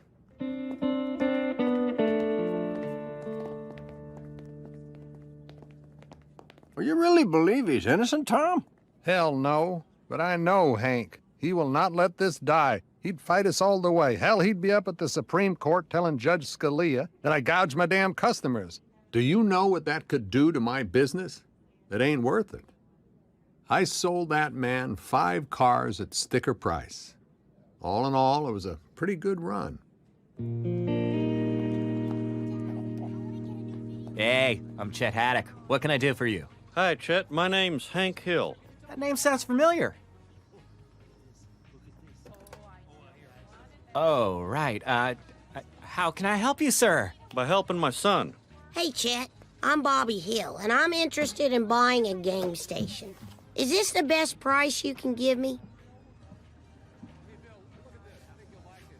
After I take another 20% off, it will be. Chet, looks like you're gonna be my electronics guy.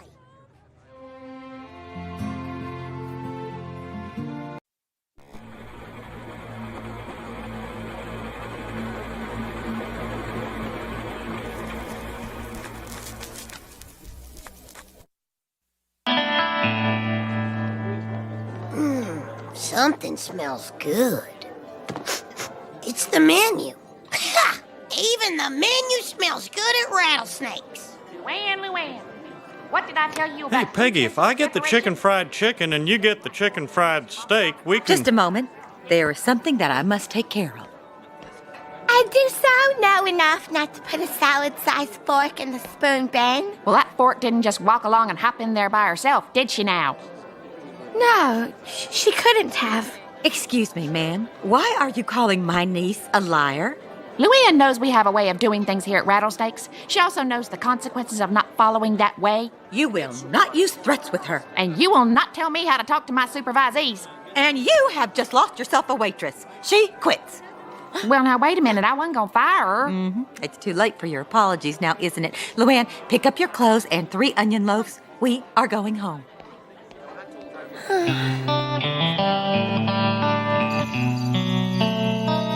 You know, I probably wouldn't have lost my rattlesnakes job if you hadn't said anything. Exactly, but I won't be around forever to do everything for you.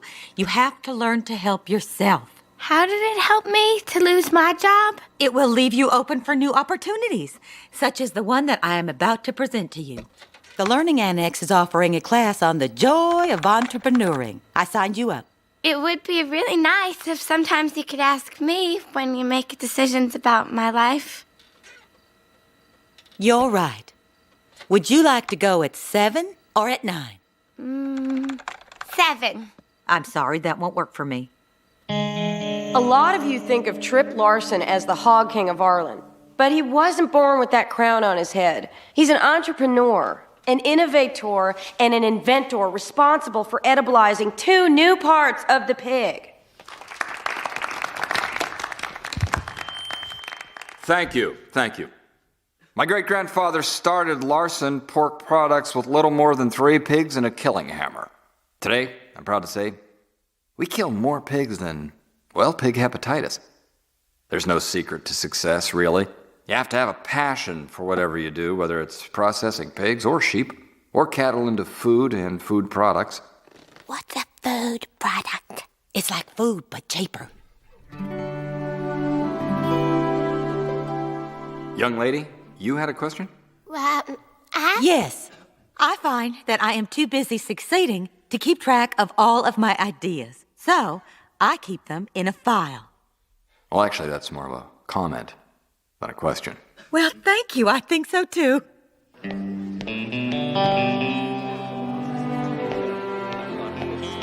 Well, hello.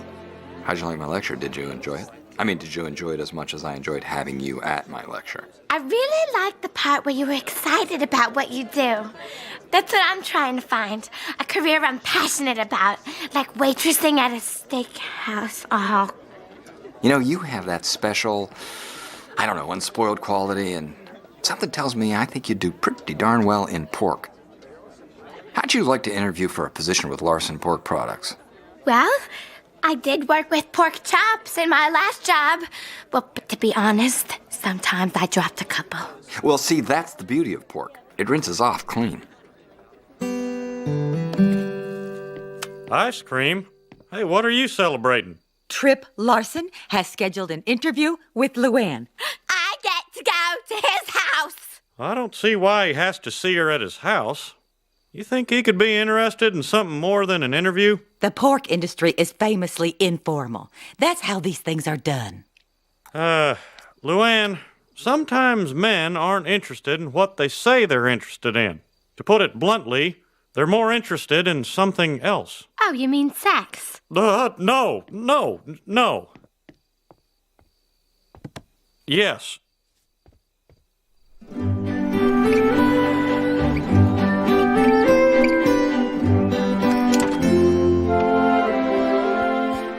I'm here for my interview, Mr. Larson. I am also here for her interview.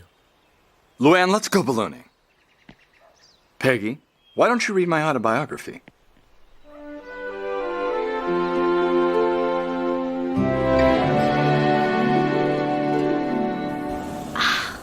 It's all so beautiful. You can see for miles. Yeah, 3.7 miles. You can see up to around 8 miles if you try this monocular. It's Austrian. They make the best monocular. Something wrong? It's just that, well, you know so much and I know so little. I hope that doesn't make you think I'm stupid. You are not stupid. You're ignorant. What? No, you can't tell. It's a compliment. That just means you haven't had the chance to learn all the wrong things. Oh. No one's ever told me that before. Well, maybe that's because no one has ever realized how ignorant you truly are.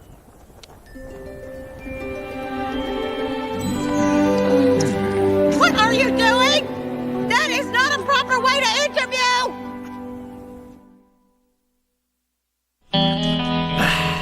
Whose house are we gonna be TPing this year? Probably mine again. So how'd it go? Mr. Trip Larson is the most wonderful man in the whole world. Well, he gave you a job, huh? What position? Oh, I'm his girlfriend. Well, I knew this guy was no good, but braiding your hair? From the back, your head looks like a horse's ass. Well, Trip likes my hair in braids. He says they make me look smart. Luann, honey, it's not that we don't like your hair in braids, which we don't. It's that we don't like Trip. He's old enough to be your father, and he's treating you like a child. Stop worrying, Aunt Peggy. I'm going to eat my salad after my steak. Trip says that's the French way. So I can have my dessert first, then my steak, and then, if I have room, my salad. Salad after steak? I hate to say this twice in one meal, but horse's ass.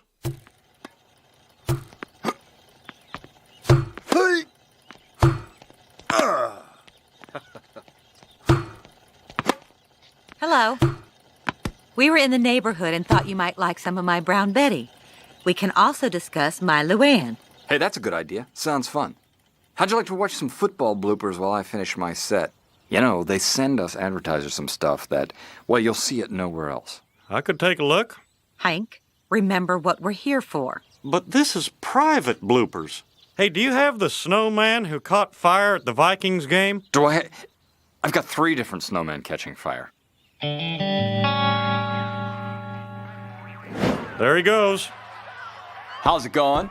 Did Blanca set you up all right? I would like to talk about Luann before we have to make a blooper reel out of her life. Well, we just want to make sure Luann isn't getting into any trouble. She is our only niece. Hank, Luann is lucky to have somebody like you looking out for her. Will you look at that? Yeah, that's the J5. It's a little project I've been working on for quite some time now. In terms of time to processing weight, meat yield, weanability, she's pretty much the perfect pig. Looks like you could eat it with a spoon. Just give me 5 years and you will. Oh, just like a baby. Look at her, Peggy. Remind you of someone when he was little? Hank, how would you like to ride in a hot air balloon? Hey, I don't have to tell you it's powered by propane. Well, that's one of the 8 uses of propane I haven't experienced firsthand. Oh, dear Lord. Peggy, I feel like Neil Armstrong up here. I can see everybody's gutters, and they look great. Mrs. Hill, I'm a guy who makes his own rules. You play by them, everybody wins. Try to call your own game, not so terrific. Whoa! Well, let me tell you something. You might be rich, but all the money in the world cannot buy you the most precious gift of all, my respect. The man willfully endangered your life just to make a point, Hank. Try to see it from his point of view. He was trying to control the balloon, and you kept talking to him.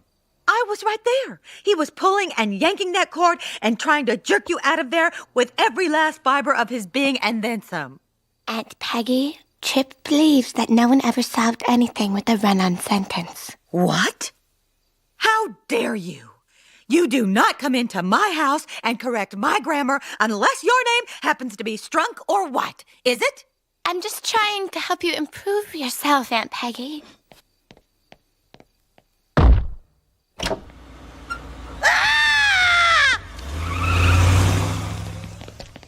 This'll cook up nice, Hank. How much did it cost you, huh? $100? Hank, the man is crazy. That headless pig is a threat. No, it's a gift. From Trip Larson, and it's to you. I guess somebody owes Trip an apology. There is a large dead animal on my lawn. Look, let's be reasonable about this. I work in propane, so I give away propane. Trip Larson works with pork, so that's why he gave us this fella here. No, you're bruising the rinds. That's it. Luann, I have decided that your boyfriend is crazy. Now, do you want to break up with him, or should I? Now just stop it. Stop telling me what to do. I am a proud, ignorant woman, and no one is going to change that. Now, that is the stupidest thing I ever heard anyone say.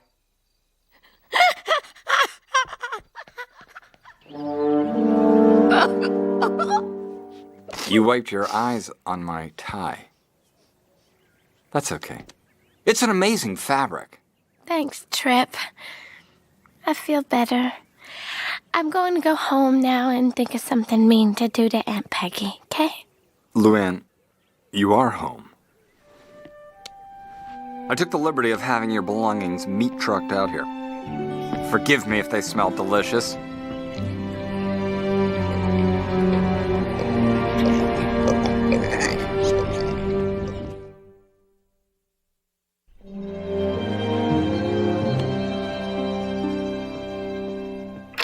Luann, dear, this will be your room. It's so beautiful.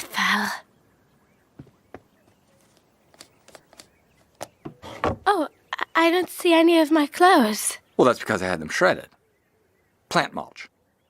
Gardening tip. Synthetics make wonderful ground cover. But no, see, I need stuff to wear to dinner. Not a problem.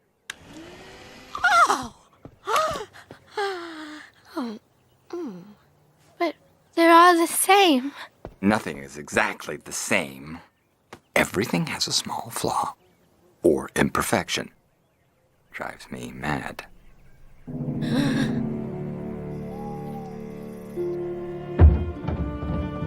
Oh. Trip! Trip? Is that you?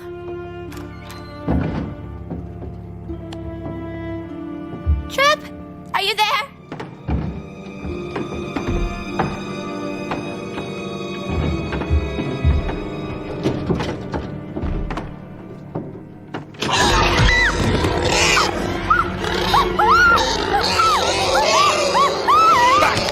Back off, girl. Don't be messing with Papa's lady now, you hear? Are you all right, dearest? Why is there a pig in the house? Oh, don't tell me you're jealous.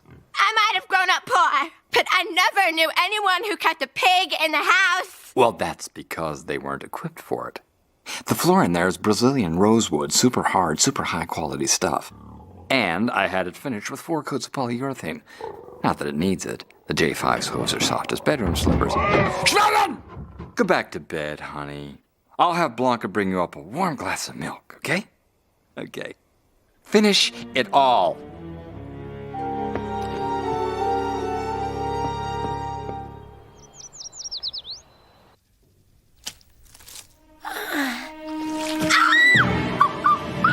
Oh, good, you're up. My head is bleeding. Your head hasn't been harmed. It's been improved. I took the liberty of dyeing it while you were asleep these last 14 hours. Well, why? I don't want red hair. You don't like it? Okay. Well, we can always shave it off and wait for it to regrow. No! Good. Then it's settled.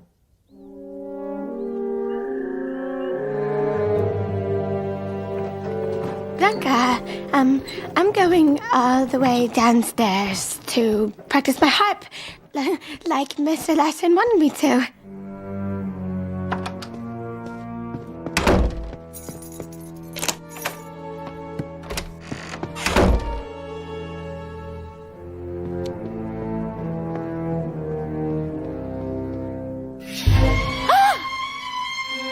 It's me. Except for the teeth. But that can be taken care of. Are you trying to turn me into her? This is the Larson Pork Products girl my grandfather created 50 years ago. Her picture graced the walls of my nursery. Mother never really paid me much attention, but she was always there. I'm very sorry about your mother, and now I'm going home. Please don't go. I've spent so many years trying to find you. Look at her. The Larson Pork Products woman is as comfortable dining with kings as she is slaughtering pigs. I never thought I'd meet someone as perfect as the woman in that picture. And then I saw you at the Learning Annex. I guess, I'm just so alone here. I get scared. I understand. And I mean to fix all that. With a big Halloween party to show the world just how happy we are. Can I dress up as a pirate? A woman as a pirate? Well, that's just crazy. I know just what you wear. This. Hey, it's an invitation. Larson Pork Products and the Dance Theater of Arlen invite you to a Halloween gala. Sounds like a blast. Well, I know Luann doesn't want to see me, but I am a Silver Slipper donor to the Dance Theater of Arlen, and those people still owe me an umbrella.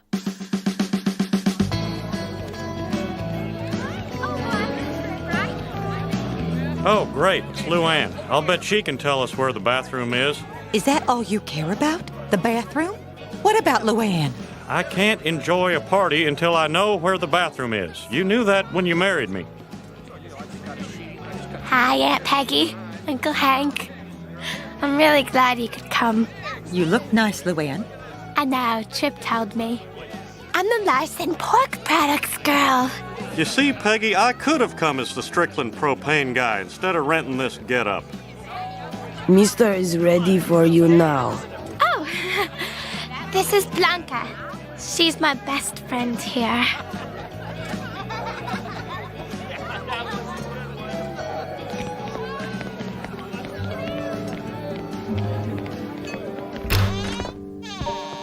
Trip! Trip! I'm here, dearest. Luann, you've never looked more beautiful. And I've never felt more alive. I never thought this day would come when I would have everything I've ever wanted within my grasp. Is that an engagement ring? Wait, Luann. I want everything to be perfect. Luann, will you do me the great honor of marrying him? Him? Javier, the time has come. That's the man in the ad! Life is a series of compromises. Chip, I'm kind of confused. What is happening here? Don't you see? We can have it all. We can be the family in the picture. You, him, and me. What? What? Luann, wait! Luann!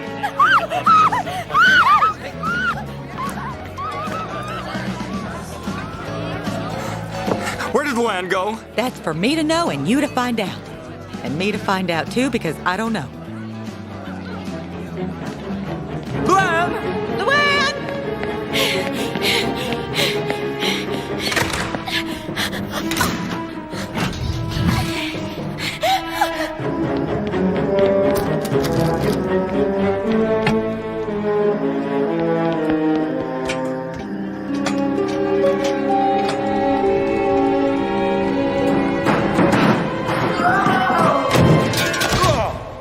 Luann, wait! I can explain everything. No, you're sick. I'm calling the police. Luann, you're not thinking clearly.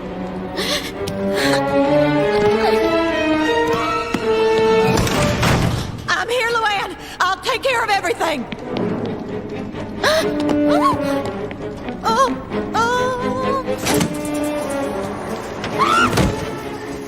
Oops.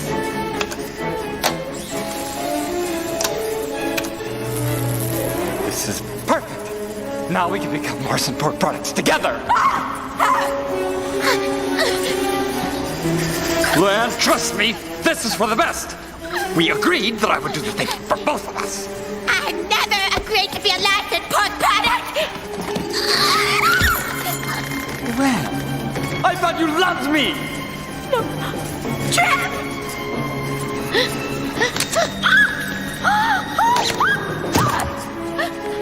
Pull the left lever.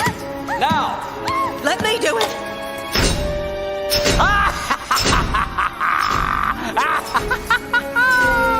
Mama, Papa, I'm coming home.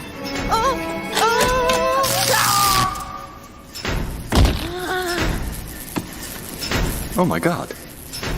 I can suddenly think clearly. The voices have left my head. What am I doing in a pig costume? Uh-oh.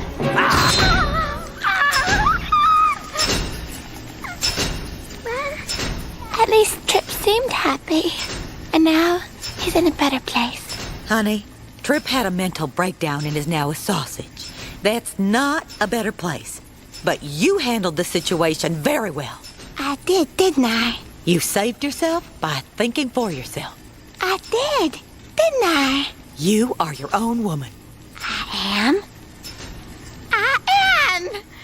So really, it's a happy ending. Happy enough.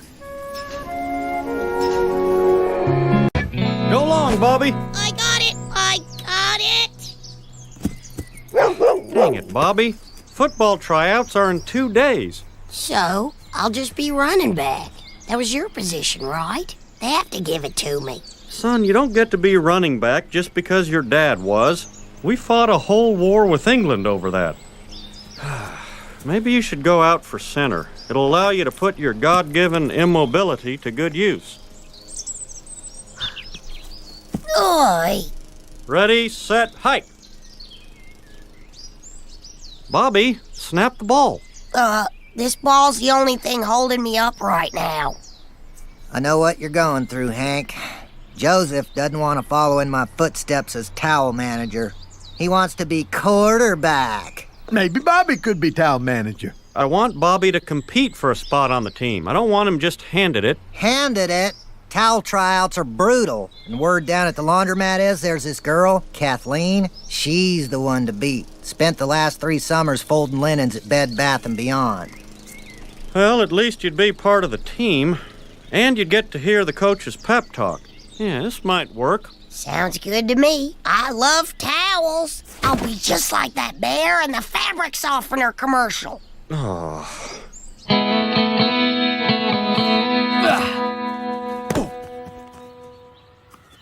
Nice, Gribble.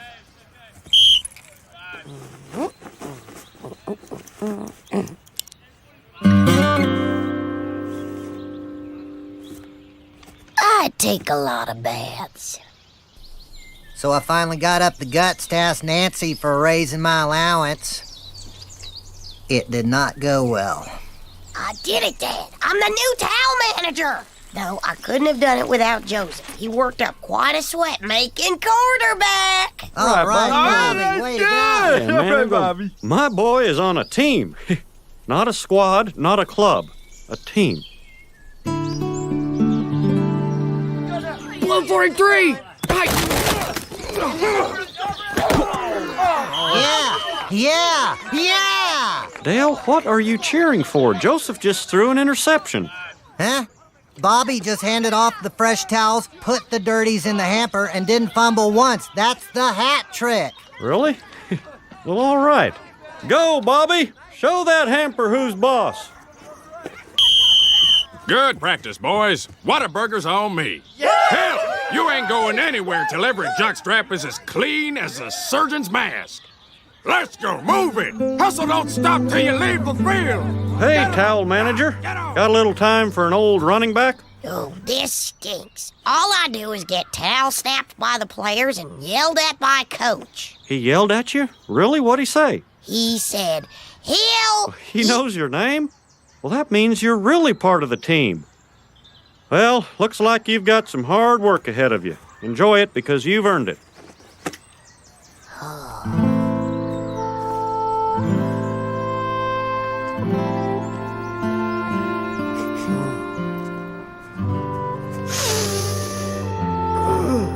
Bobby Hill, those roses not squirt water if that's what you're looking for.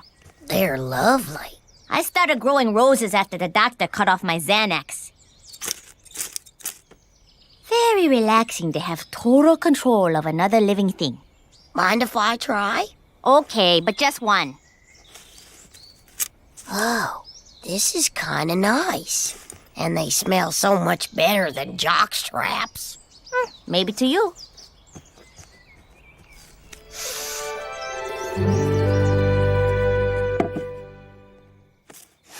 Bobby, are you sniffing glue or feeding a wounded bird? Either way, I will not have it at my dinner table. It's a flower from Mrs. Supernoosenpone's garden. Mom, you ever think about growing roses? Of course not. Do you think I want my house to look like a grave? Now, hold on here. I don't want to hear about any roses unless we're talking about the Rose Bowl. Hey, maybe you could towel manage that someday. I'm not sure Good point. You've got to hone your skills. The game this week will be a real test. It'll be your first time folding in front of a crowd. Quick, son, show me what you've got.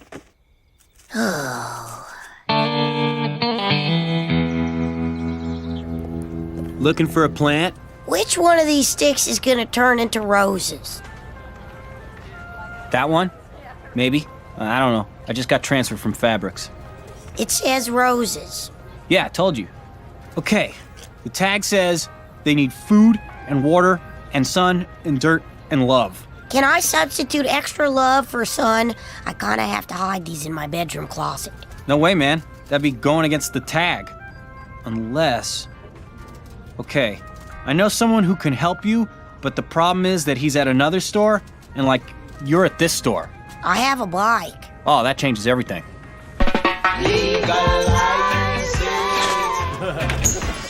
At the Megalomart told me to see you about growing stuff indoors. Don't say anything. He told me to tell you I'm cool.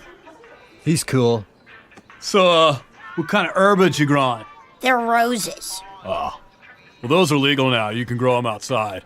My dad doesn't like me outside unless I'm on a football field. He only wants me to do stuff that you can win. You tell your dad that Lao Tzu said, "The wise stay behind and go ahead. They want nothing and have everything." Yeah. Huh? It means competing against others is not the way to happiness. You want to know more? Check this out. Chinese philosophy. Huh. Is that why you guys seem so happy?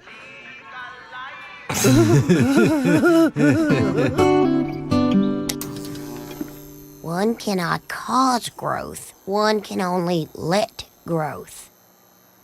Huh. We're getting skunked. How is this happening? Oh my God, where's Bobby? Blue 32! Blue 32! Yikes!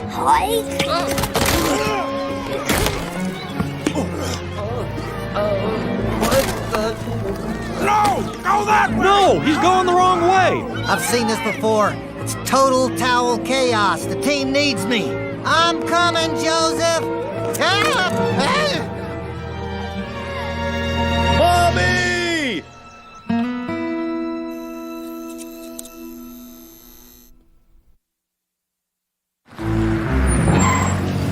I don't know what I'm gonna do when I see him. I might kill him. Bobby, if you're gonna hide from me, at least have the guts to do it without a nightlight. Hey, Dad, what's going... Oh! The game? It was a disaster. There was sweat and mud everywhere. Oh, God, the slipping. The horrible slipping. You got cut from the team. Kathleen Barnes is the new towel manager. Thanks to you, a girl is doing our team's laundry. Now get out of my sight. This house is going to be TP'd tonight. That's a given. Now, what do you have to say for yourself? Well, I guess towel manager wasn't in my cosmic path. I wish Kathleen all the best of karma. The best of what? What were you doing in that closet? Nothing. Sticks? And lights? Is this some kind of puppet theater? They're roses, Dad. Roses. I'm trying to teach the boy how to compete in the real world, build up his confidence a little, and all he wants to do is sniff flowers. Oh, Hank, what's the big deal?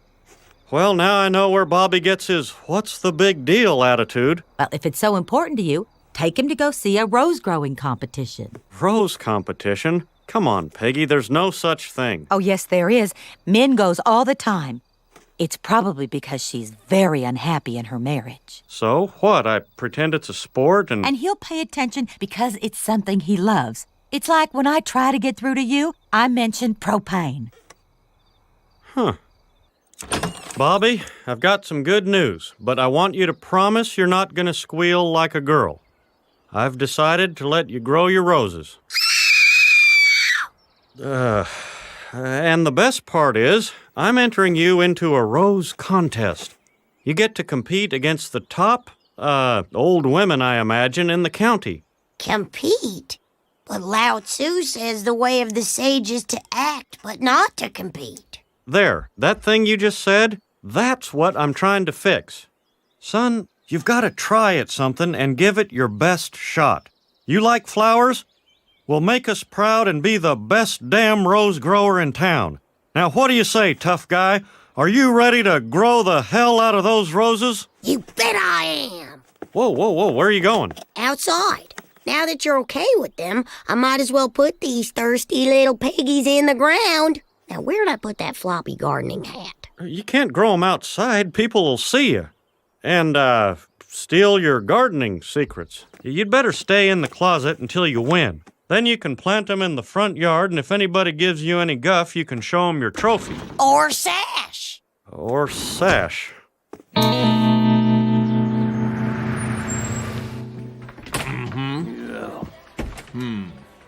Check out that engine. It hauls so much ass I can drive it to work. Yep, she's a monster. Oh, I'll get it. Yeah, hello, ladies. I'm here to, sign up for that, big rose off you got going on. Are you that guy who just moved in from Portland? Grew the Madame Plantier that won Mini Princess of Show? Well, I understood that one word, grew, but I do know I am not the mini princess of anything. Why not? Forget to prune your side buds? Here's a sign-up sheet for the show. Don't let them get to you. They treat anybody who isn't sponsored by Miracle-Gro lower than fertilizer. Excuse my language. Oh, no problem. So how many pounds was the rose that won last year? Pounds? Is that a joke? No. I mean, I saw that pumpkin on the news they had to carry out on a forklift. Bigger is better at these things, right? Size is only 10% of your score. There's form, color, substance, stem and foliage, balance, and proportion. I'm sorry, I didn't know. Cultivating roses isn't some moron hobby like lawn growing. It's science and art. You think you can just wake up one morning, flip on a pair of gardening clogs, and play with the big boys? No, sir. Hey, no reason to get excited here. My wife and I are just trying to get our son involved in something easy to give him a little confidence. Your son? A little boy should be collecting baseball cards and catching fireflies, not spending sleepless nights trying to urge the perfect rosebud to blossom. How dare you steal that boy's innocence? Now get out of this gardening section. You make me sick.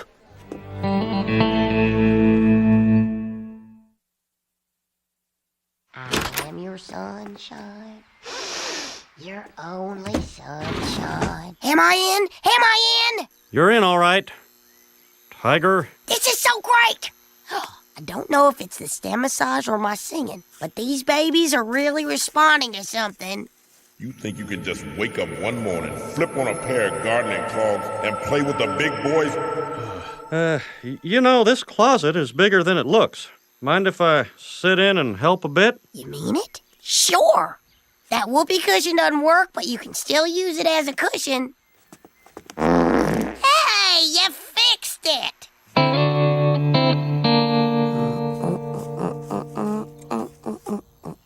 Wait, am I supposed to cut above the bud or under the bud? Well, Lao Tzu would say that you must let the cut make itself. Yeah, I'm gonna check the American Rose Association rule book. Oh my God, listen to all these reasons we can be disqualified. Misnaming, misclassing, unlabeled, mislabeled, stem on stem? Are we stem on stemming? Dad, you gotta relax. Roses can pick up on your vibe. Dang it, Bobby, cut the Benihana talk. Okay, don't panic. They can pick up on that too.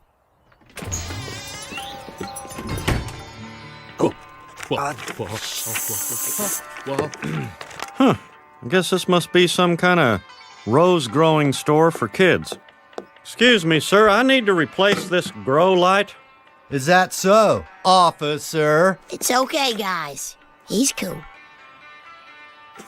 Oh, come on, man. That lamp is for high school kids. Step up to the phototrons. They rock. They'll force your buds, increase your yield and your potency.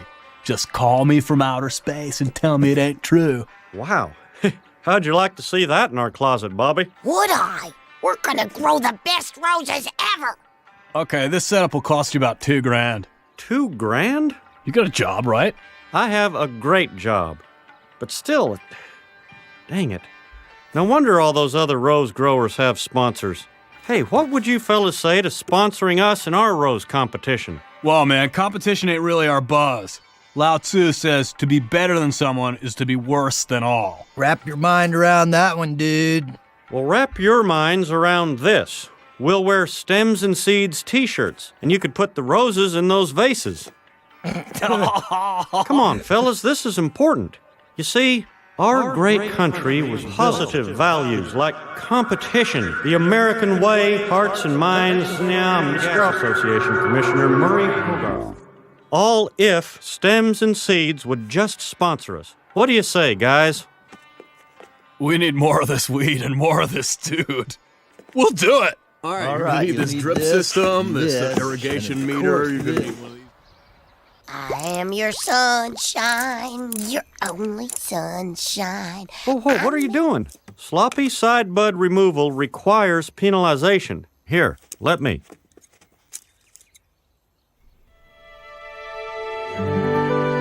All right, Bobby. Game day is tomorrow. You're in the single vase category, so you got to pick one player to send in. This one's pretty. Not according to the book. If you go by the checklist, this one's perfect. But I like how mine's a little off-center. It's got wabi-sabi. You can't win an argument by making up words. Wabi-sabi is an Eastern tradition, Dad. It's celebrating the beauty in what's flawed. Like the crack in the Liberty Bell or the mole on Cindy Crawford's face. The Liberty Bell is great, but come on, if it was in a contest with a bunch of bells without cracks, it would lose. But sometimes it's the small imperfections that make you love something even more. So what if this rose is a little too short, a little too wide? It's got more personality than those other ones. Uh-huh, but we're out to win.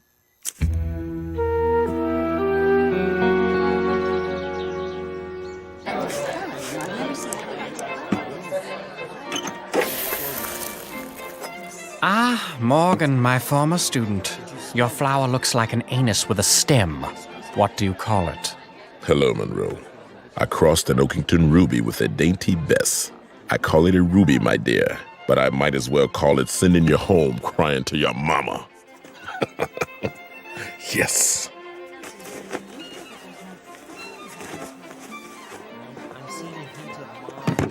Dude, all these roses remind me of my mom's tattoo, but they don't smell like arm. But you better let me do that, son. Nice, dude, nice. Okay, I'm just gonna give it a final mist so it'll look like morning dew is dripping off its velvet petals. But I must say, nicely spiraled center. Good work, kid. You hear that, Bobby? You could win this thing. Dude, that $1 million is ours. There's no cash prize. It's just for honor, dude. Dude, that honor is ours. Dad, why don't we turn it a little to the side so this leaf looks like it's waving to the judge? Well, all the pictures in the book are from this angle. But if it's turned away just a little, it's more coy, like, have we been properly introduced? Here, like this. Hands off! You're queering the spiral. Come on, it's my...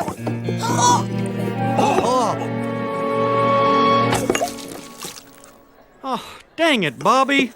It's bruised. Oh, you tweaked our rose. Cheers. Nice. Down. Oh, God, I'm gonna have to remove interior petals. Get me my deckle-edged shears and my stamp tongs.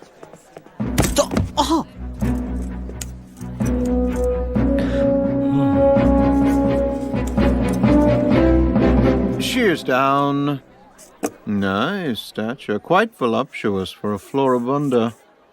Arrow straight stem, fine balance, and proportion. What is that? That's nothing. You pulled a petal, didn't you? You pulled an interior petal. Yes. That's too bad. Otherwise, the rose is truly flawless. No, wait. Haven't you ever heard of that Oriental deal that says that something can be wrong with something, but it just makes it better? Yeah, dude, wabi-sabi. Right, that. It's like that model with the wart on her face. Isn't she pretty? Sorry, it's flawed. You lose. You're a loser, which means I'm a loser, which means my dad was right. You blew it, man. Oh, I wish I had my Tibetan prayer beads. I'd hog tie you and leave you to rot. But what about Lao Tzu? Lao Tzu lived in a hut and ate straw.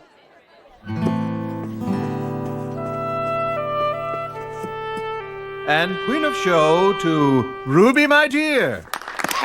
Queen of Show, baby! Yeah! Who's the queen? You know it!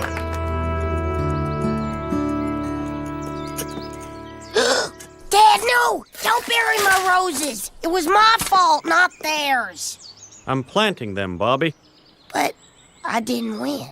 Well, that's okay. The Cowboys don't win every year, but I'm still a big fan. And they have gun and drug problems.